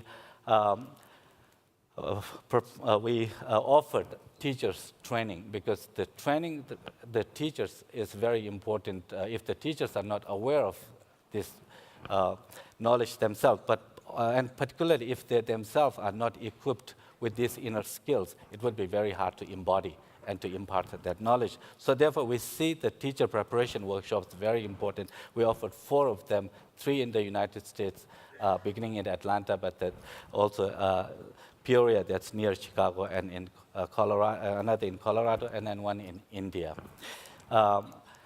And these are the teachers who went through this training. There were 62 or so in Atlanta area, 30 some in India, about 30 in Peoria, and the 20 some in Colorado areas. And then at this point, what we are doing is providing them small sections of those lessons to those trained teachers, and that they are bringing that into the classroom, and then we will collect their feedback to further update and refine the curriculum. And our goal is to complete that by next summer, so that we can have a more formal scientific kind of the pilot studies in schools starting fall next year. I just want to conclude this with the aspiration that Your Holiness has expressed in your writings and Beyond Religion. This initiative is certainly very ambitious. Our goals are really ambitious. If it is helpful to bring it to a global level, of course, but it will take time, and we are very deeply kind of encouraged by the vision Your Holiness has for this, as you mentioned. My hope and wish is that one day formal education will pay attention to what I call education of the heart. Just as we take for granted the need to acquire proficiency in the basic academic subjects, I'm hopeful that a time will come when we can take it for granted that children will learn as part of their school curriculum the indispensability of inner values such as love, compassion, justice, and forgiveness. And Your Holiness, with your guidance and the guidance of many of our advisors that deeply are convinced, who are deeply convinced the vision that you provide for the education, with very encouraged and deeply committed to making this initiative as successful as it can be. And we request your continued guidance for this endeavor. Thank you very much. Thank you. Wonderful.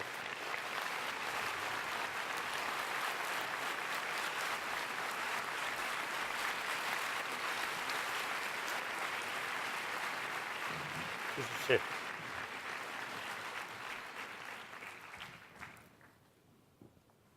Yeah, after all these different inputs, we would be happy if you could comment on them.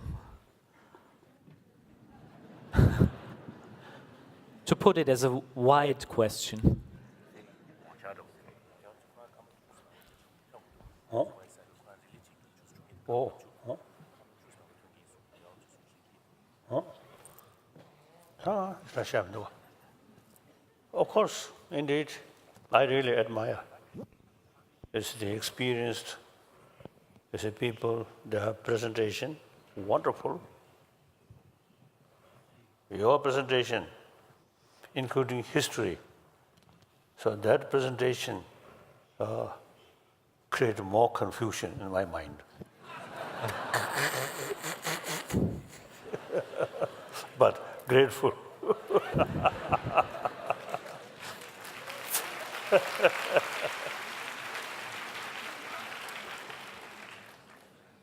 I think it is quite natural. If we investigate more sort of the 10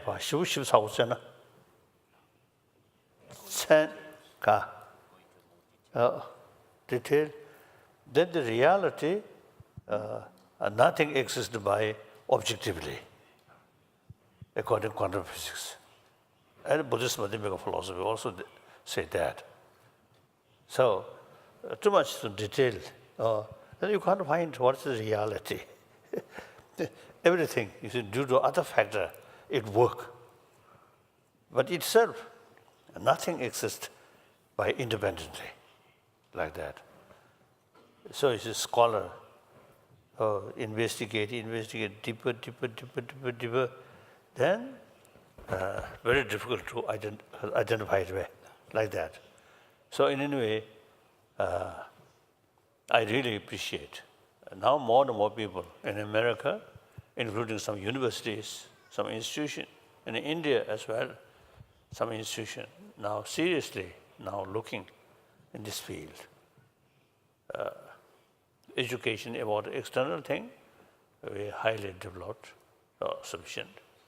But that also is further developed. And then about the mental level, the modern education not adequate, so we should add something. But that through research, analyze. And I think common people, it's more acceptable, the scientific finding. So that's why last over 30 years, I have serious discussion with scientists, like your father, like that. So I believe the ethics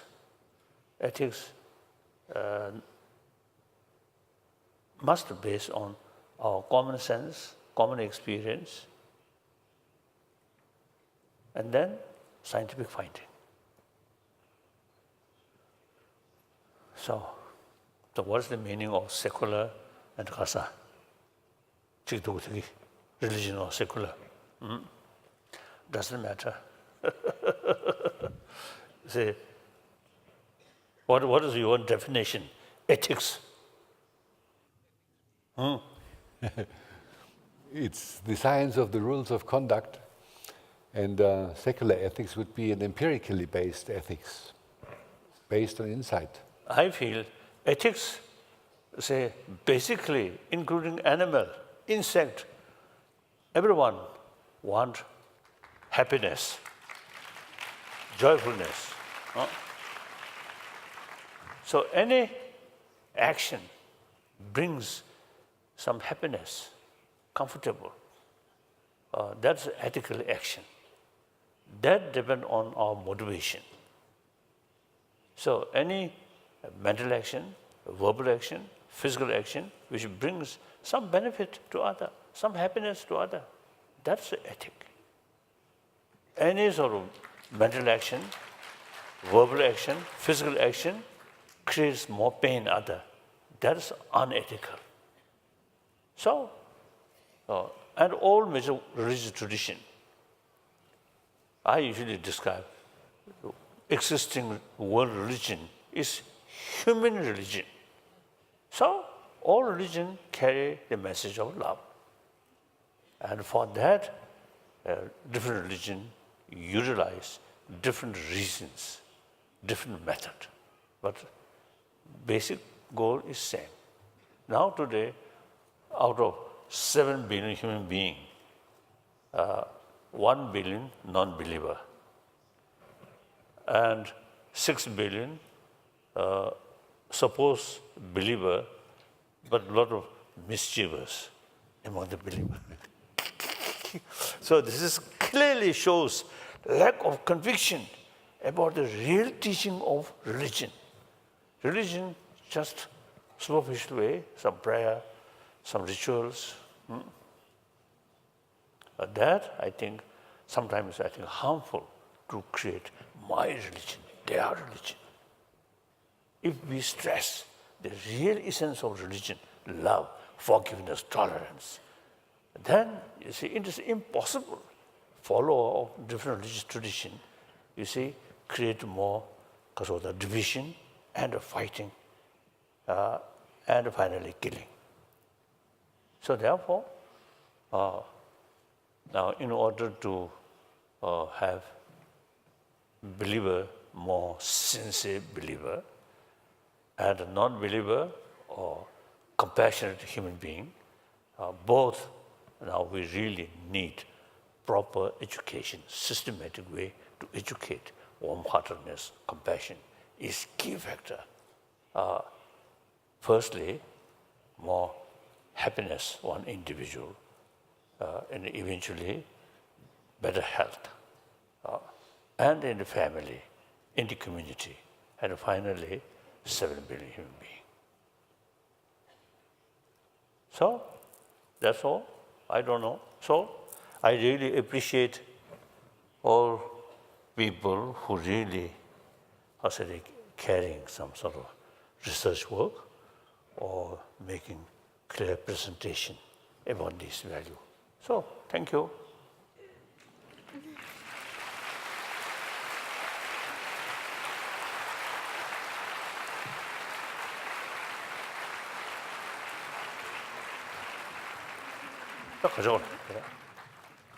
What is now next, Greta?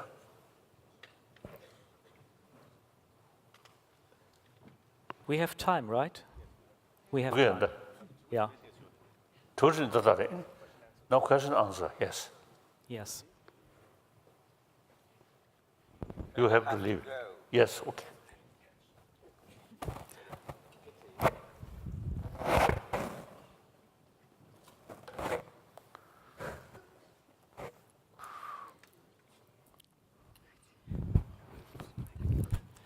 Auf Wiedersehen.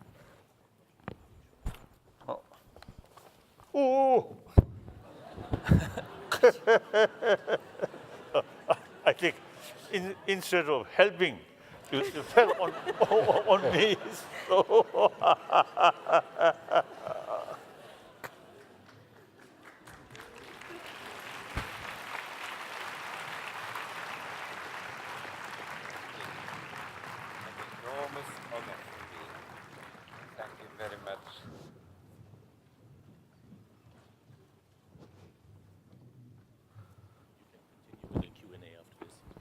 Thank you. This is fantastic. Thank you. It's a great experience for me. Thank you so much. Actually, now we both getting older and older, but I'm quite sure we will see Great. few I hope times very much. in future. Thank you Thank you. so much. Bye-bye.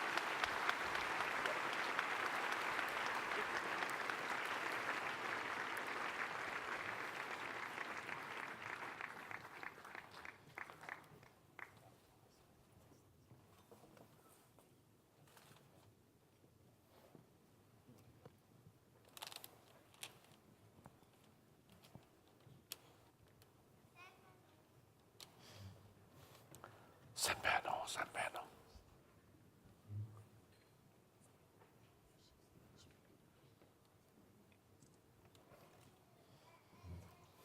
Sit down. Sit down. San Beno.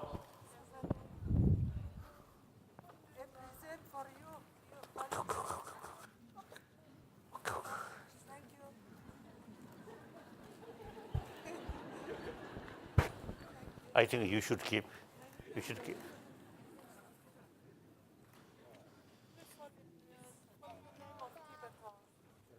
Thank you, thank you, thank you, thank you. Thank you, thank you, thank you. Thank you. Okay.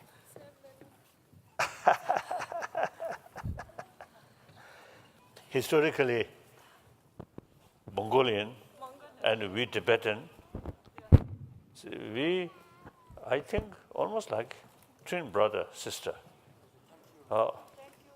And you, I think we both have the Kasa day, Kasa. One mark here, Kasa. Birth Kasa. Kasa. Birthmark. And I was told Hungarian also have that. I don't know.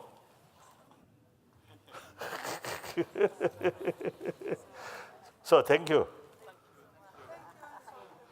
I think Buddhism reach. I think they both. I think Mongolia and Tibet. Then we become more. I see. Right. Let's say becoming more peaceful, non-violent. Before Buddhism reach, we are quite warrior. We carry sword and spear whenever we face some resistance. Gosh. Thank you. Oh, Vietnamese also.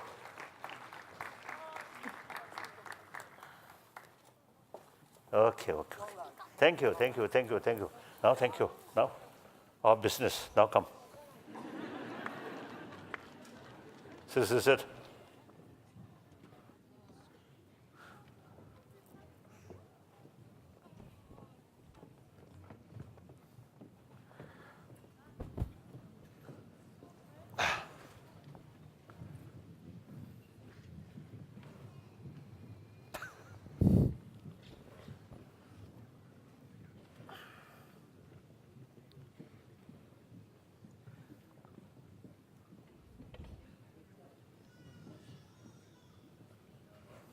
So, even if philosophy is confusing sometimes, Ulrich von Weizsäcker, Wolf Singer, they both pointed out that science or secularization in themselves are very ambivalent. They can be used for good and they can be used for bad. The same is true for techniques like mindfulness-based stress reduction. They can be used to help people, but they also can be used to turn people into more productive machines in an enterprise. So how do you think could we cope with that?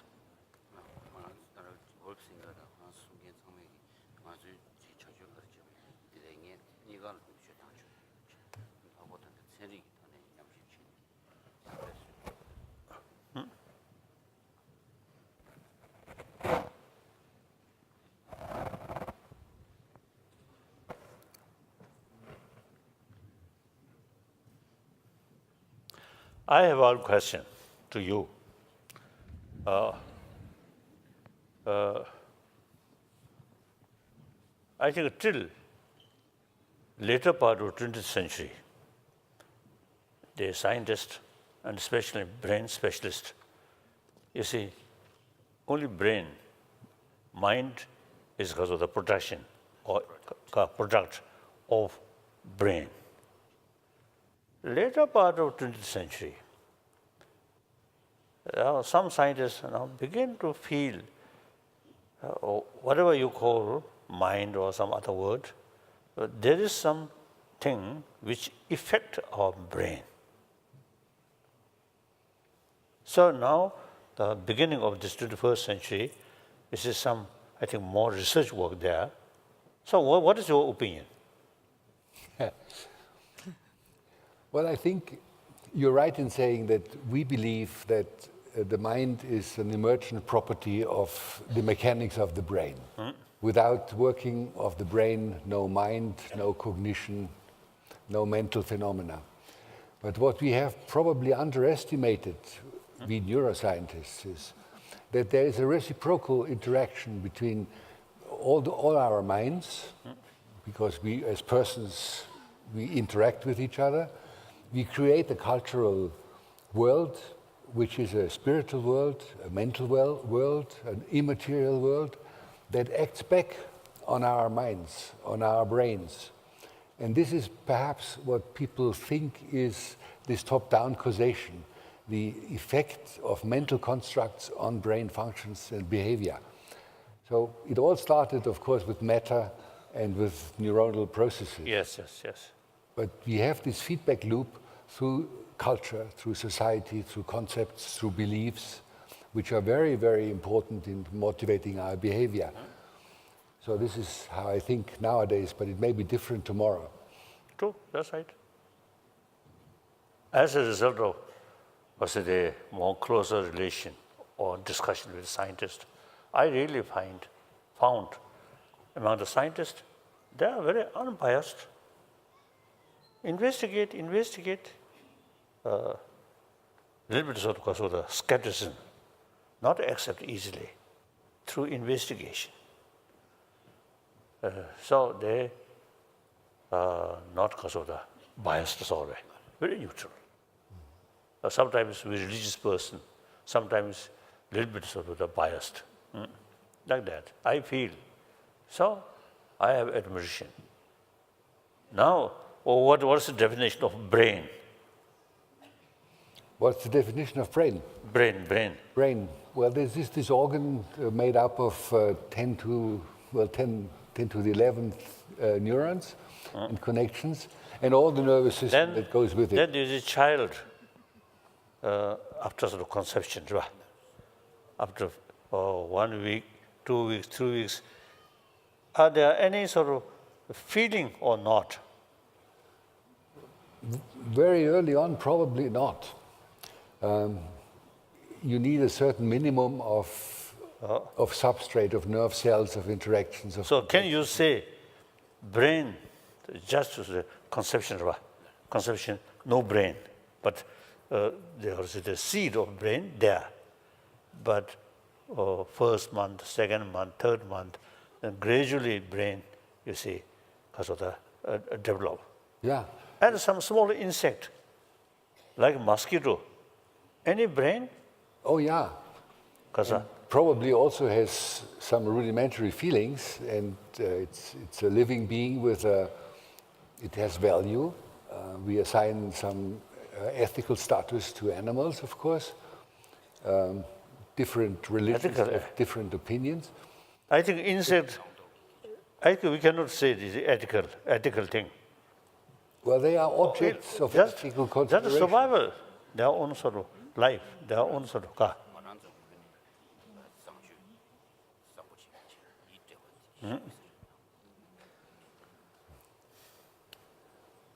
Well, these ideas change over the centuries.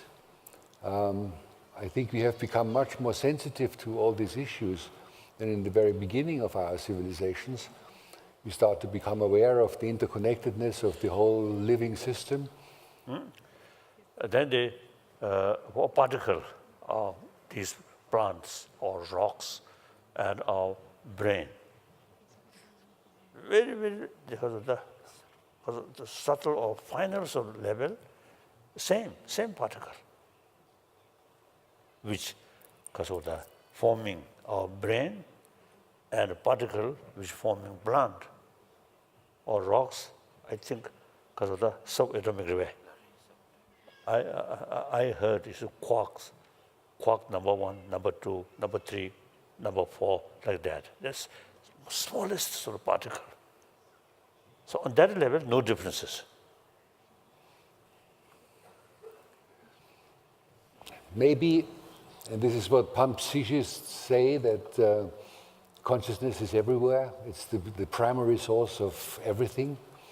A neurobiologist could not confirm this. He would say there is inanimate matter that self-organizes into complex reproducible structures, which is living, is to reproduce yourself, and then become more and more complex. And I think you see it when the child grows up. The brain becomes more and more complex until it becomes adult. And you see how more and more functions become expressed, responsibility starts to increase. And the brain especially, because of that, because of a certain part of brain, our human brain is bigger than elephant brain. The other part of brain, of course, elephant brain is much, much bigger. Yeah. But then intelligence, our brain is bigger, isn't it? Connectivity is very different. The complexity of elephant brain is smaller than ours. It's just very big because elephant is big. It needs to...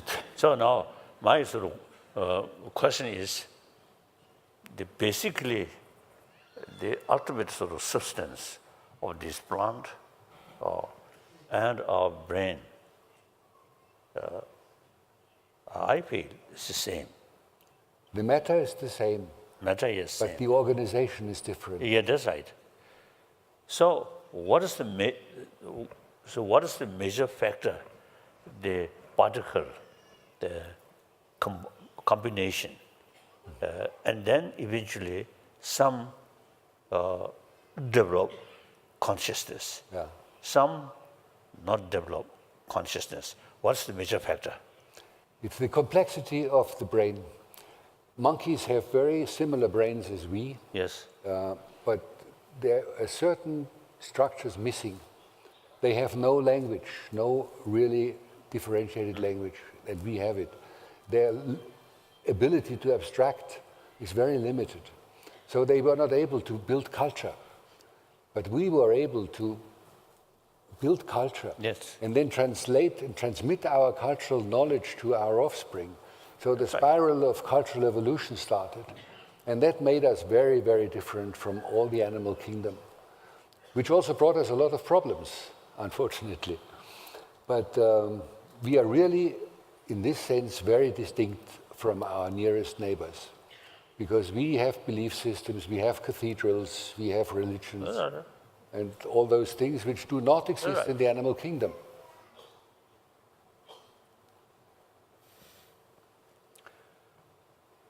Then some occasion I asked a scientist,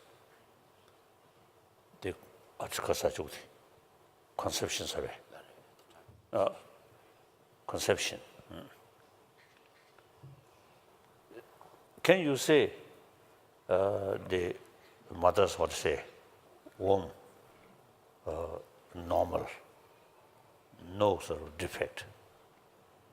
And then father's semen, mother's egg, perfect. So under that circumstances, the meeting take place, semen and the egg. Can you say 100% life start or not? That's a very good and critical and unanswerable question. We discussed this a lot also in the Vatican, because you know about all these ethical implications of stopping life during its development, abortion. And the question is life only starting when these two come together? In the Jewish belief system, they say the organism becomes only an ethical object or later during development in the womb. Some say that, the genes per se contain the program of life. The genetic content of the egg or of the semen contains the program, the blueprint of life. So this is already something that is to be preserved.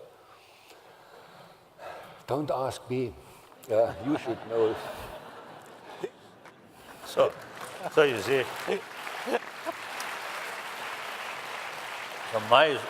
my curiosity and also a little bit argument. See, in the past, some occasion I asked doctor, if you see that, because the meeting take place, 100% sure life start. Then they say no. Then we have to ask, what's third factor? Yeah. Well, I have a partial answer. The semen already is a living organism. It swims. Yes. Has sensors. It is a living being. So there's a good definition for life. Because each sperm have mind. I don't think so. But it's living. But I think because of the one drop of the semen, I think there are many several thousand millions sperms. Very lively. So among the sperm, one successfully enter in that egg, then conception take place. Conception take place. So some other cannot enter. What is the factor? Well, so which makes the one win? Oh yes. Chance to some extent. Then the speed of swimming. Then they have sensors. They can find out where the egg is. So you can call this some innate intelligence, but they don't have a mind. Thank you.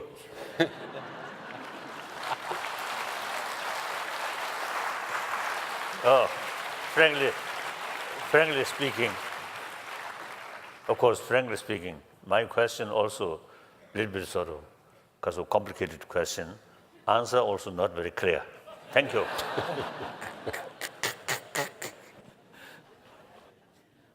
One of the things we heard is that obviously one major problem is complexity.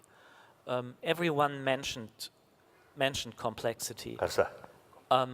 Complexity, that's right.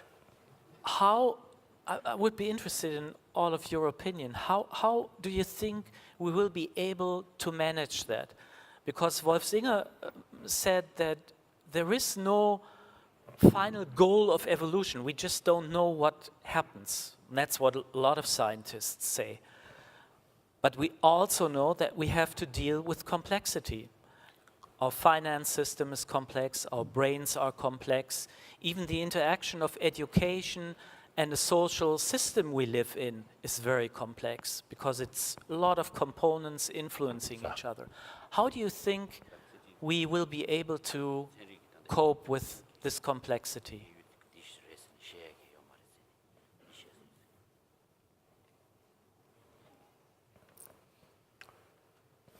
The scientific way to explain things through evolution.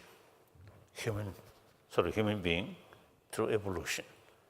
At the beginning, just a different form of animal or something, like jellyfish.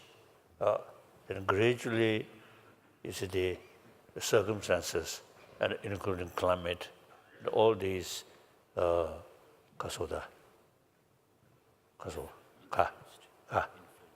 influenced, and different form of body like that. Then also brain, great, because of the develop like that. And ape survey. I think first, sea animal, then gradually land. Then because of wing somewhere, wing, gradually some wing, gradually just change, and two hand. So like that, these are evolution, isn't it?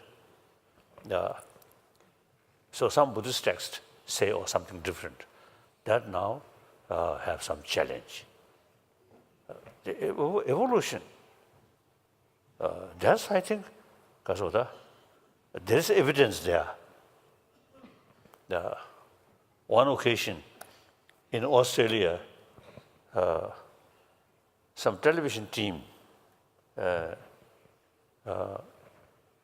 came to see me and asked me, "Do you believe dinosaurs?" I said, "Oh yes, of course. We can see their bones or these things." I was surprised.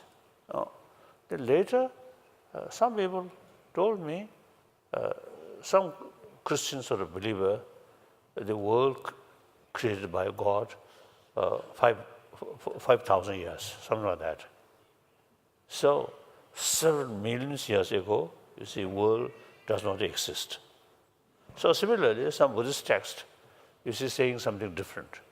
In this case, we must accept the scientific finding. So that's why I describe myself half Buddhist monk, half scientist. So I believe the scientific finding, there is evidence. So we have to accept that. We cannot argue.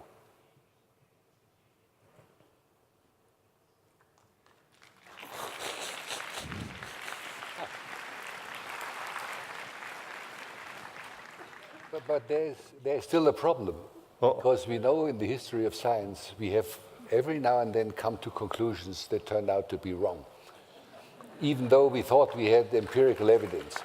So even scientific evidence is still a matter of, to some extent, a matter of belief. There are certain theories that cannot be proven by experiment because you cannot repeat the history, like evolution, for example. So what is considered true is the opinion of those who think they are experts if they agree. Right. So one should not overestimate the power of science.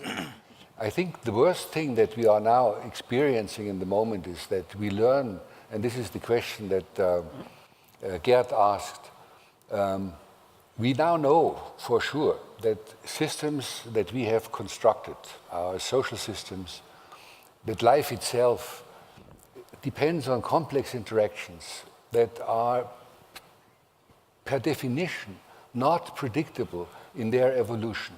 Not because we don't have enough knowledge, but because their dynamics are of a kind that cannot be analytically solved. This is the fallacy of nonlinear dynamics of complex systems.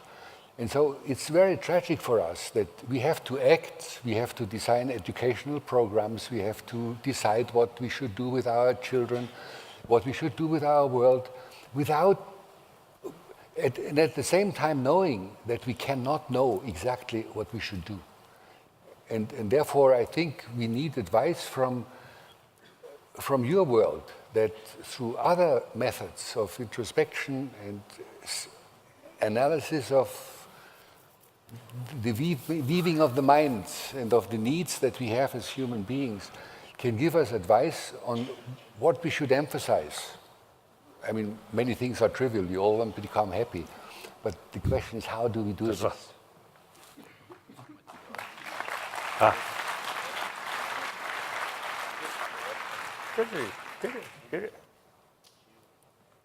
So what is the program? I want to take some question from audience. What do you think? Mm-hmm. Okay. Of course, the limitation of time there, but I prefer, is there some questions?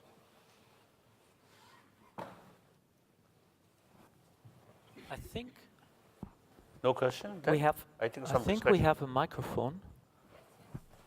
There's a microphone. Yes. And I propose we do it as yesterday, left and right, if you have answers. Sorry, questions. Well, maybe you have answers. Sir. And don't be shy. Oh. Ich stelle das mal auf Deutsch. Ist es nicht so wie die letzten 2000 Jahre, dass wir immer wieder versuchen, uns alles über das Gehirn zu erklären und nicht eine Verbindung zum Herzen haben, weil wir sie nicht erklären können? Wenn wir einfach nur dem Herzen folgen würden, würden wir dann nicht einfach ankommen? So the question, I try to translate.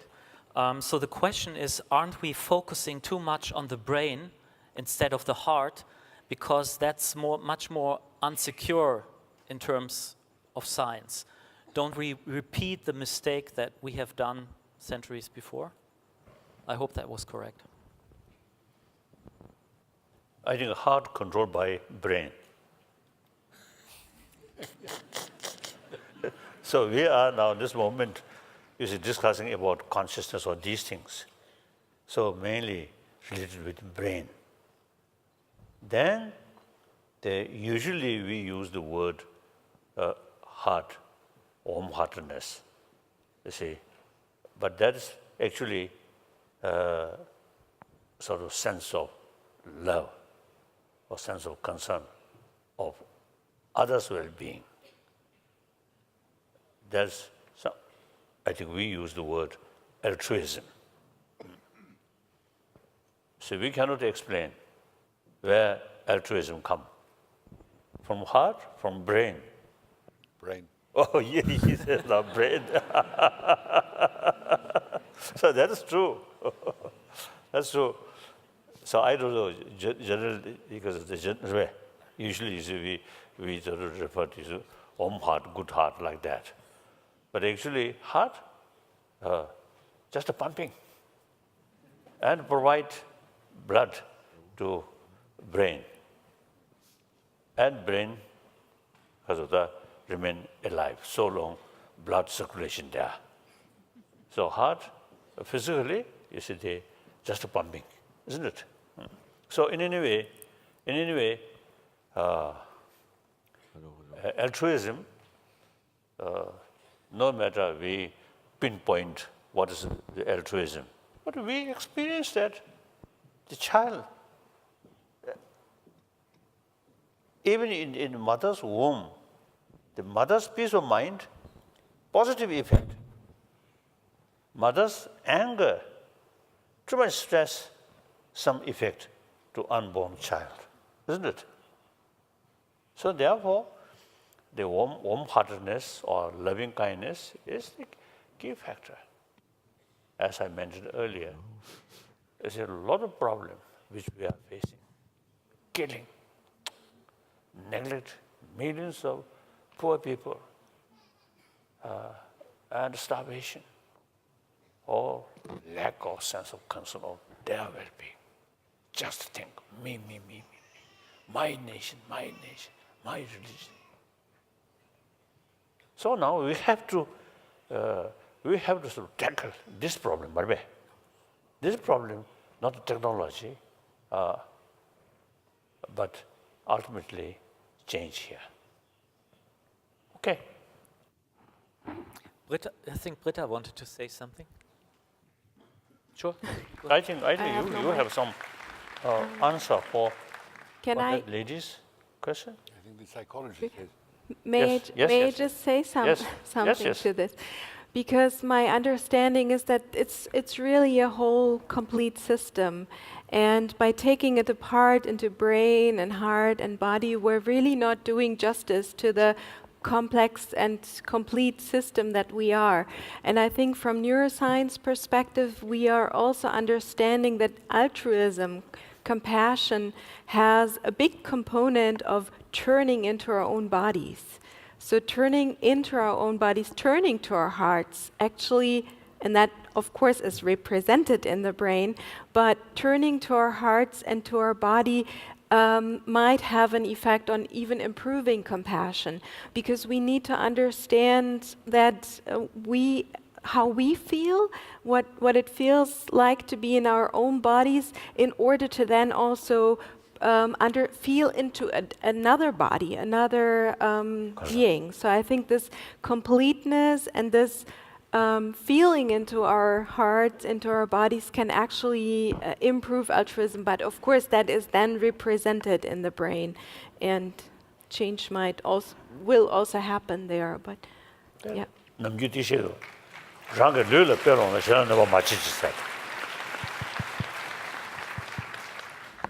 Hello.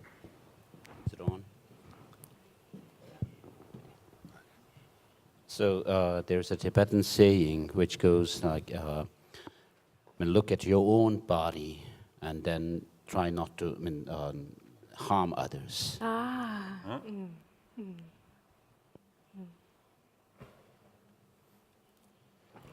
Now I have one silly question.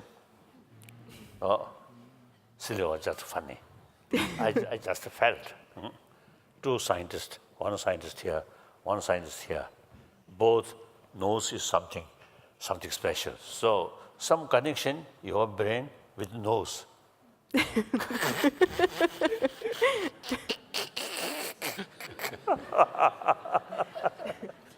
And then also, you see the great scientist, American scientist, Richard Davidson, also is a big nose.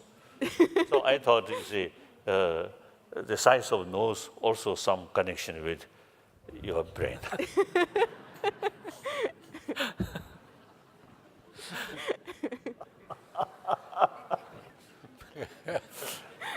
Next study. Now, next question.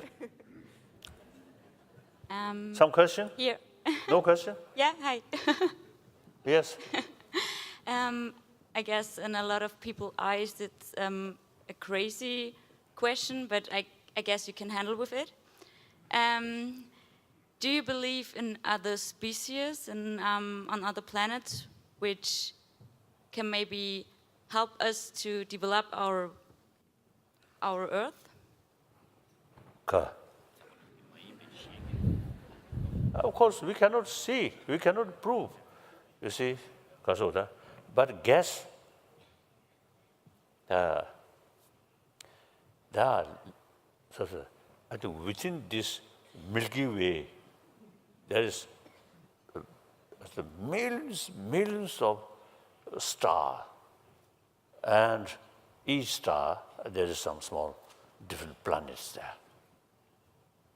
And then limitless galaxies. We cannot say only this galaxy, this world exists, human being. Difficult to say. So guess, there may be different form of human being and different form of life.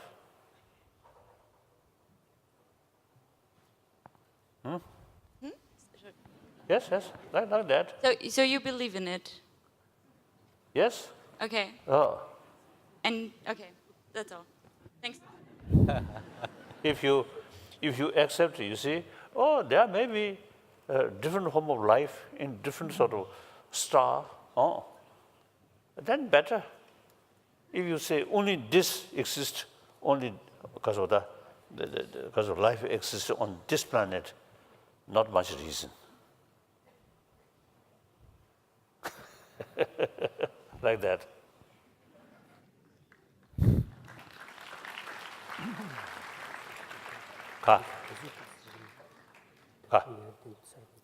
That will.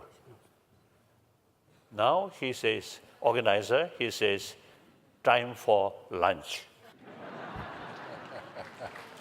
And we all together, lunch.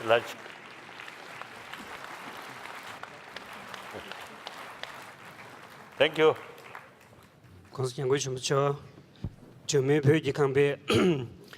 민달 학과도 제 양근을 붙이 겹쳐 성을 붙이 생토네 공부 강의 때 님은 숨르가 지구 거진 장남부대 거진 라메치学다 강의기 공부 시승 아주 좀에 표기 강배 다 단답아도 야즈나 추디 더부지기 공부 강의 공부신 아주 대다지 제자디기 준비 구지슈 유변 대 딱도 공부처기 딱 고된 소경训练면도 갈롭 람드 젠담데 니은의 그린치学이 마음바 있는 간주 다른 능신 가진 지주 学的 준비 안 학과도 공부니 강의 기 공대 훈기 주진 투기 시대 훈기 주진 아니 강중 배우기 요일라 겨우내 뉴도 지규나야기 저와다 멸람 뒤닥도 쉬지. So finally, also, excuse me, finally at the end of this morning session, I would like, in the name of Tibet House Germany and in the name of our cultural foundation, say thank you so much, His Holiness. You are a great inspiration because of your strength, your vision, and your warm-heartedness. So we are deeply blessed and honored to be your host. And thank you also the speakers of this morning session. And we have as a small gift for His Holiness, we have a katak and a pen from the brand Mont Blanc. It's not Kailash, it's a European Kailash, maybe. And this is a symbol for you that you should write and teach in the future many, many years. Thank you so much, Your Holiness. Thank you.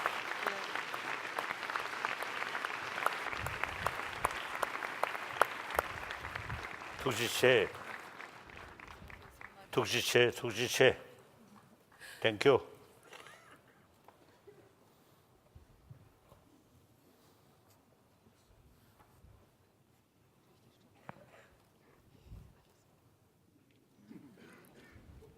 May I touch? Then touch here.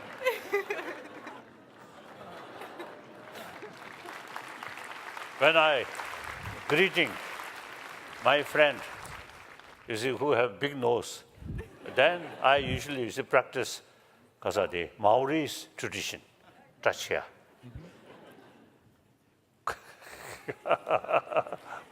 So whenever I met a rigid division, his nose, I always telling him, and his wife also, is a big nose, so their nose equipped to practice that touch.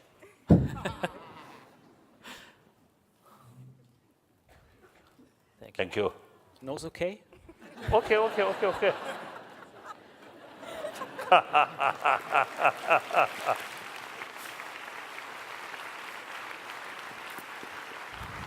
Jada, you're well equipped now. Your nose.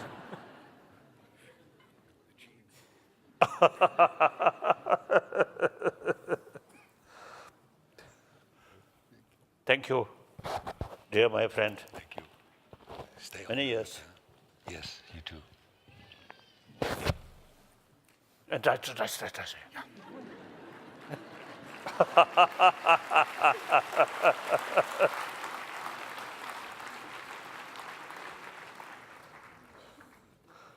Oh, yeah. Thank you. He come from very small village in Kunu. Oh? Eventually, he joined one big monastic institution and carry study. So become good scholar.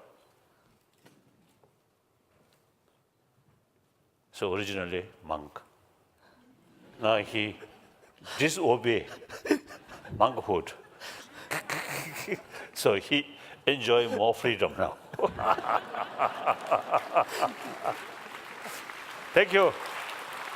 Come. Lunch. Come. So thank you very much.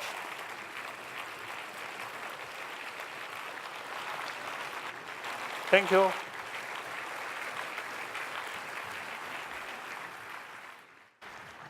Wolf, do you have the gadget? I have? You have the laser pointer for the presentation? I have no slides. Okay. No science today. I thought you did. Your Holiness, meine Damen und Herren, it is really a great honor and pleasure to have you here again and to share my introductory remarks with you and to hear your comments afterwards and your critical, your criticism, which I know can sometimes be quite harsh. So our discussions, excuse me, our discussions today, they will be centered on issues of education and secular ethics, an ethics that is not anchored in transcendental belief systems. And we are very much looking forward to hear your opinions on the issues that will be presented throughout this morning. Now, my personal opinion is that one of the central problems, if not the central problem of our civilizations, is our evolutionary heritage. We are, as we have learned over the years, the product of an evolutionary process that optimized us to survive, to reproduce, and to protect our offspring. This was the main goal. And this competitive selection has endowed us with large and diverse repertoires of behavioral dispositions, drives, and cognitive abilities. We developed a host of pro-social abilities such as love, affection, trust, empathy, fairness, and altruism towards our mating partners, our offspring, and the cooperating members of our families and tribes. But we also developed strong drives to explore the world and to use our intelligence and to predict, in order to predict dangerous events and to improve our living conditions. In addition, we developed drives that we came to consider as harmful nowadays, although they were equally important to assure survival, in particular when we have to compete for sparse resources or get aggressed by competitors. In all these cases, we tend to become exceedingly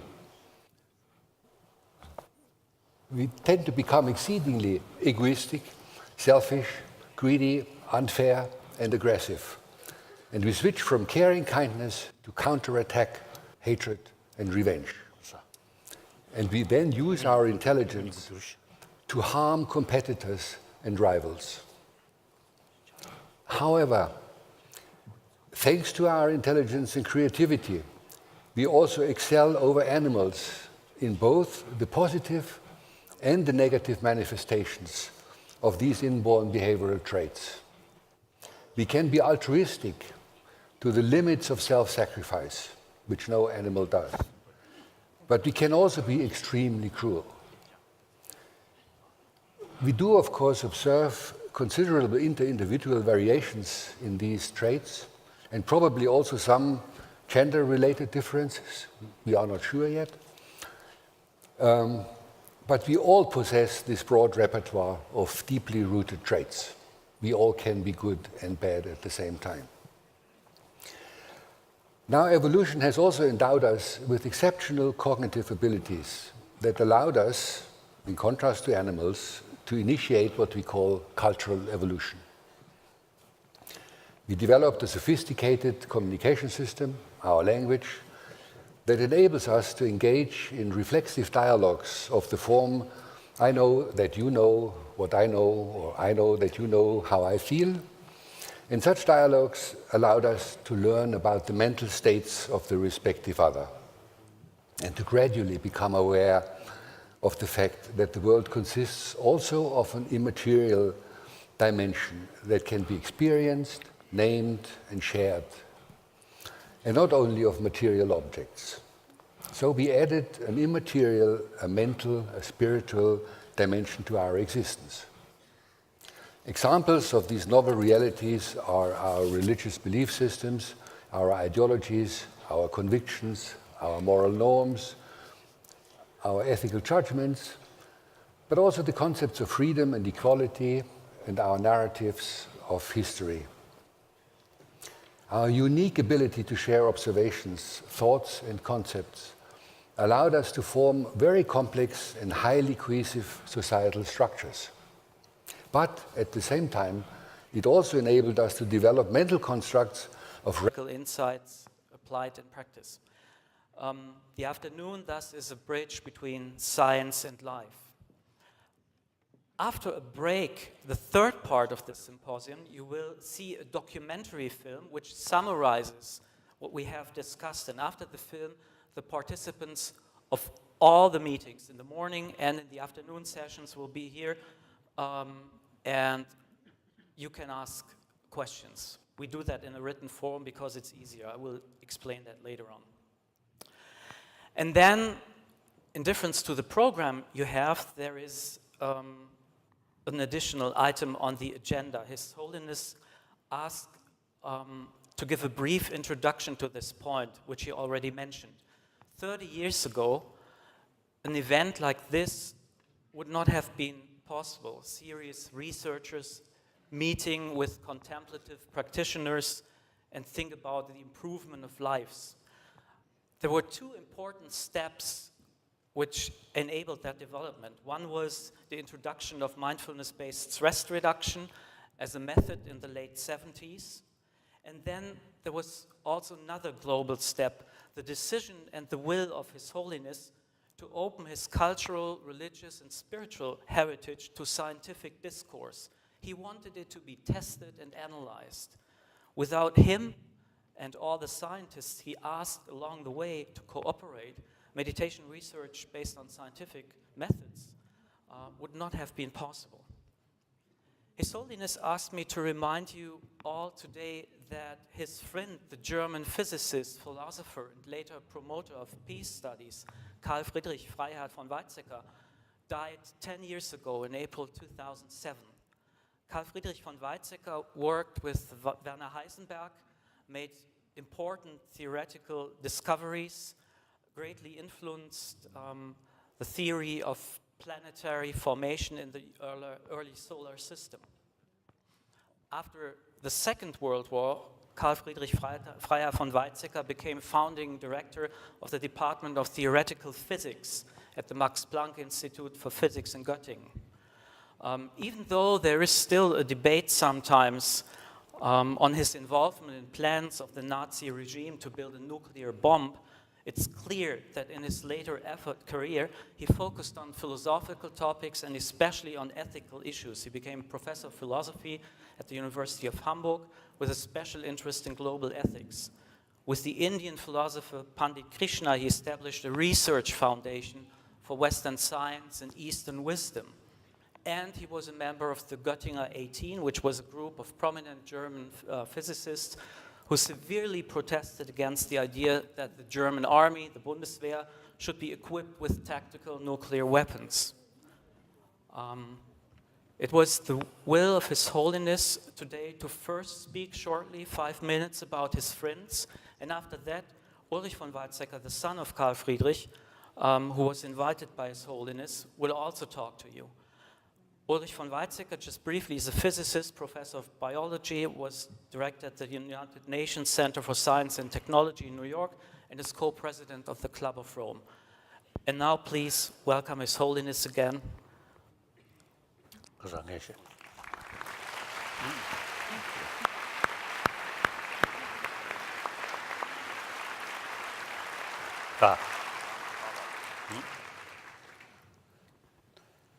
Indeed, I feel great honor sitting with late von Weizsäcker's son.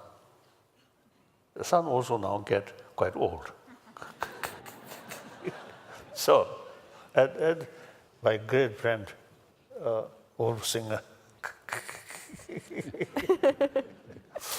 So sitting together, I really feel great honor. And deeply feeling some kind of reunion, long-time friend. But he knew, but because of his father, I have great admiration. And then now the question is, today's world, a lot of progress in material field, and economy, and some other field. But I think today's world, I think some kind of mental crisis. Too much fear, too much anger, because of mental level.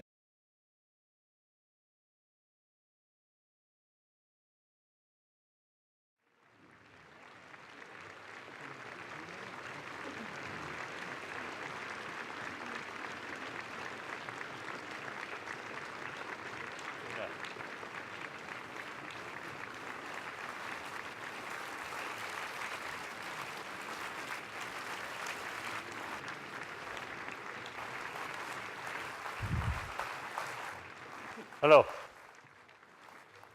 Good morning. Good morning.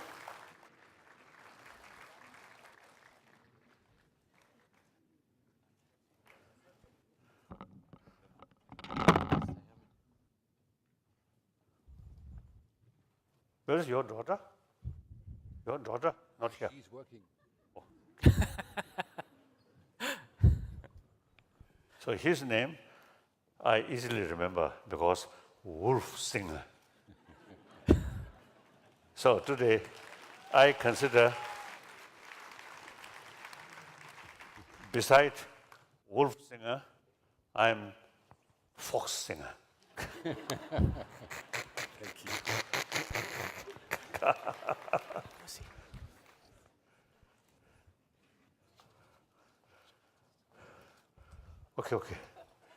Okay. Thank you. Mongolian? Mongolia. Right.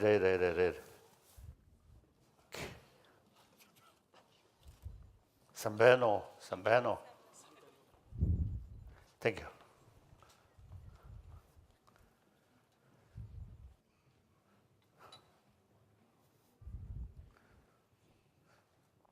Yes.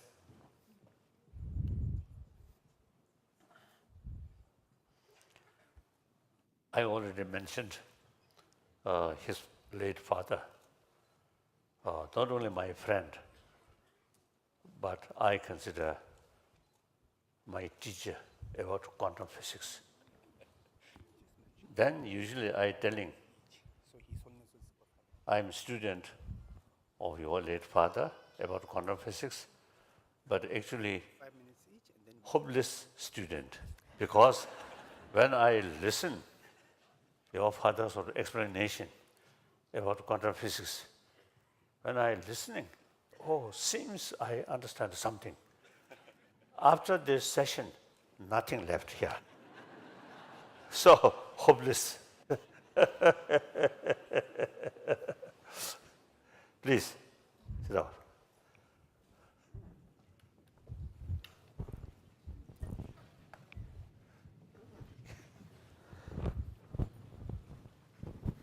Okay.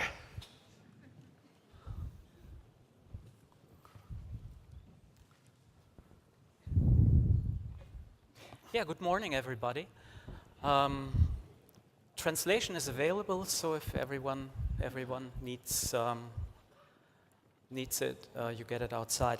I was kindly asked by the Tibet House to introduce you to this program today and guide you through the day and the symposium, which is an interdisciplinary meeting and exchange of thoughts of scientists, but also of practitioners in various fields. The purpose of coming together, however, reaches far beyond information.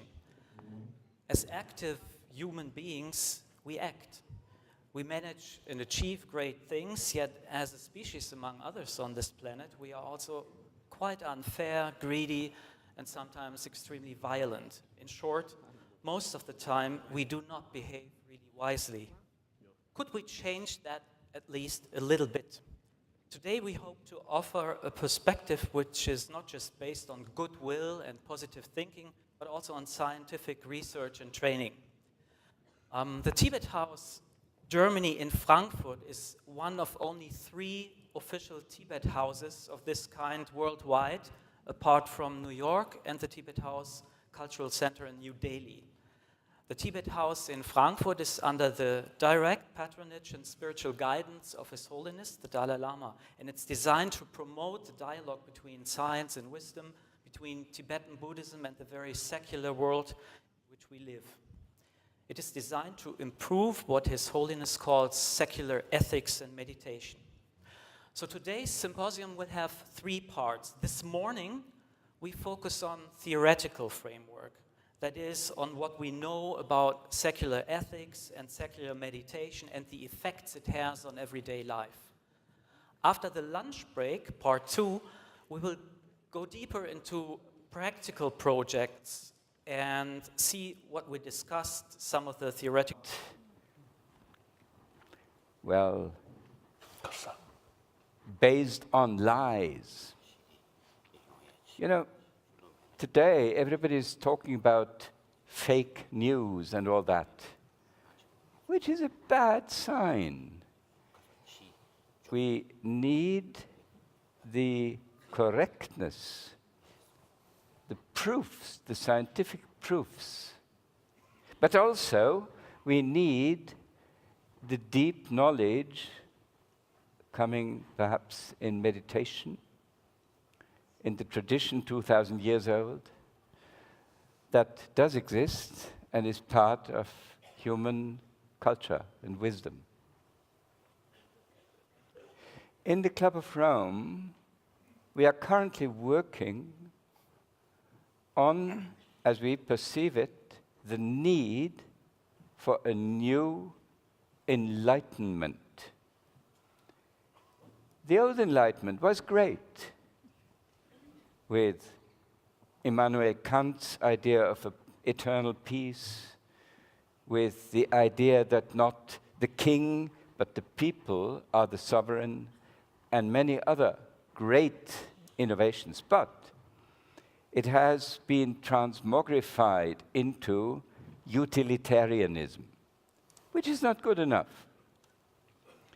A new enlightenment has to acknowledge balance.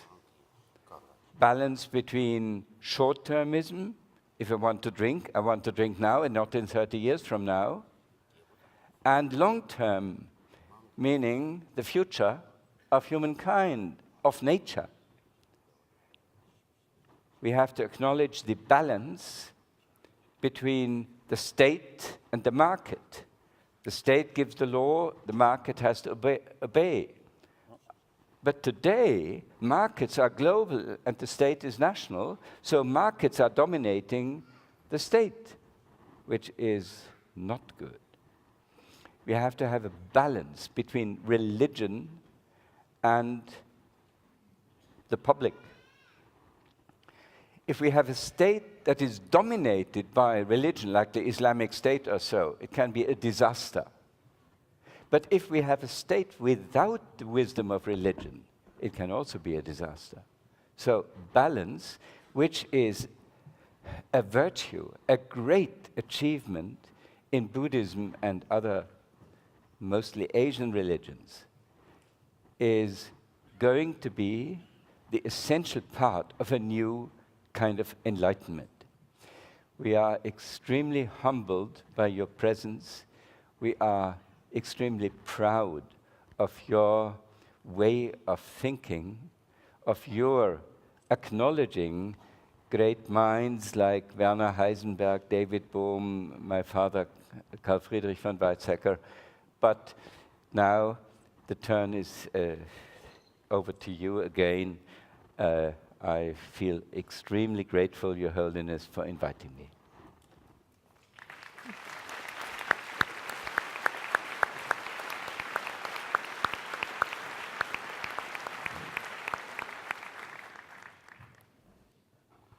Well, for more than 2,500 years, it is claimed that meditation and mindfulness do have a lot of positive effects on body and mind. But only in recent times, science was actually able to really study and measure these effects. Today we have a lot of empirical data about the changes taking place in our body, in our immune system, the stress and hormone system, and of course, the change in the brain. But there's also something else and something more. Wolf Singer is one of the leading neuroscientists worldwide. His scientific work as a director of the Max Planck Institute for Brain Research in Frankfurt, then he was founding director of the Ernst Sprungmann Institute for Neuroscience and the Frankfurt Institute for Advanced Studies. In his research, he focused on the neural substance of higher cognitive functions, such as thinking, for example. What is it that enables us to have a coherent perception and perform coherent actions? Beside these studies in foundational research of the brain, he also started to become interested in meditation research. With his friend, the Tibetan monk Mathieu Ricard, who is also a scientist, they recently wrote the book Beyond the Self, Conversations between Buddhism and Neuroscience. Please welcome Wolf Singer.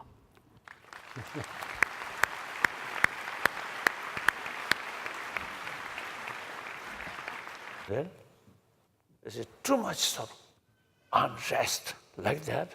So the physical action, also killing, bullying, and neglect thousands of people, particularly children, women, dying. So then big question, whether we can do something or not. Then I think, I believe, according to many of my friends, yes, basic human nature, as I mentioned yesterday, basic human nature is more compassionate. And now, the scientists, you see, especially brain science specialists, you see, they begin to feel the mental consciousness is something important to do in order to keep peace of mind, and through that way, better health.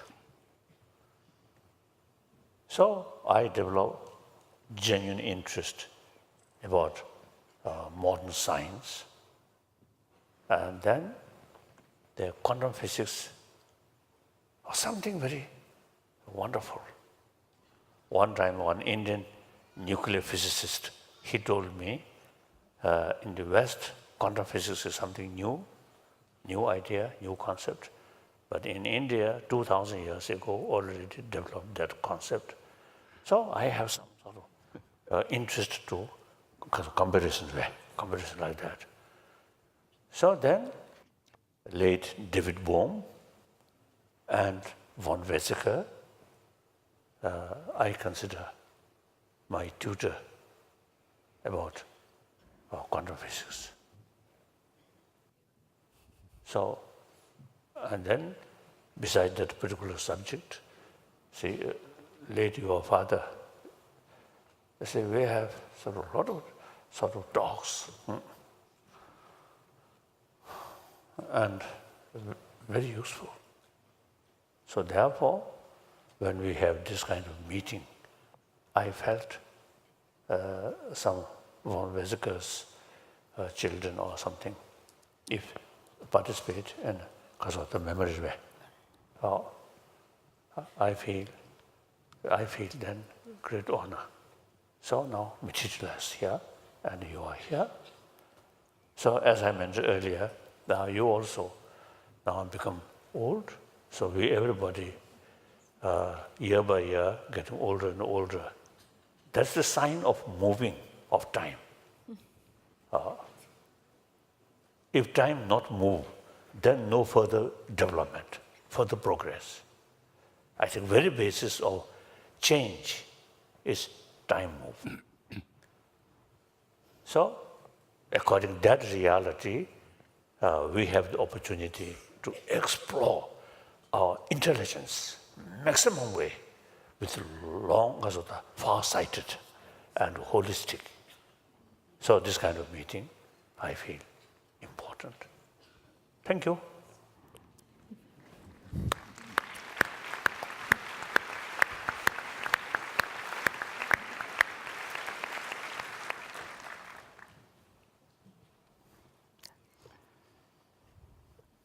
Your Holiness, dignitaries, friends, it's a great honor for me to address you with just a few words.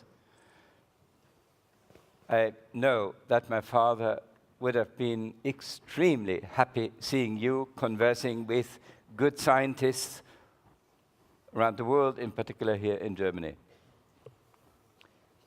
In family, he was a wonderful father. He accepted all our whims, which was fantastic. But in addition, he also brought close to us that there is a common interest between deep religion and the sciences, not only in dialogue, that's a good thing, but in addition to jointly search for the truth. He knew that peace among nations, among people, is virtually impossible without good religion. He knew that prosperity and progress was not conceivable without good science. Science that is not bribed, not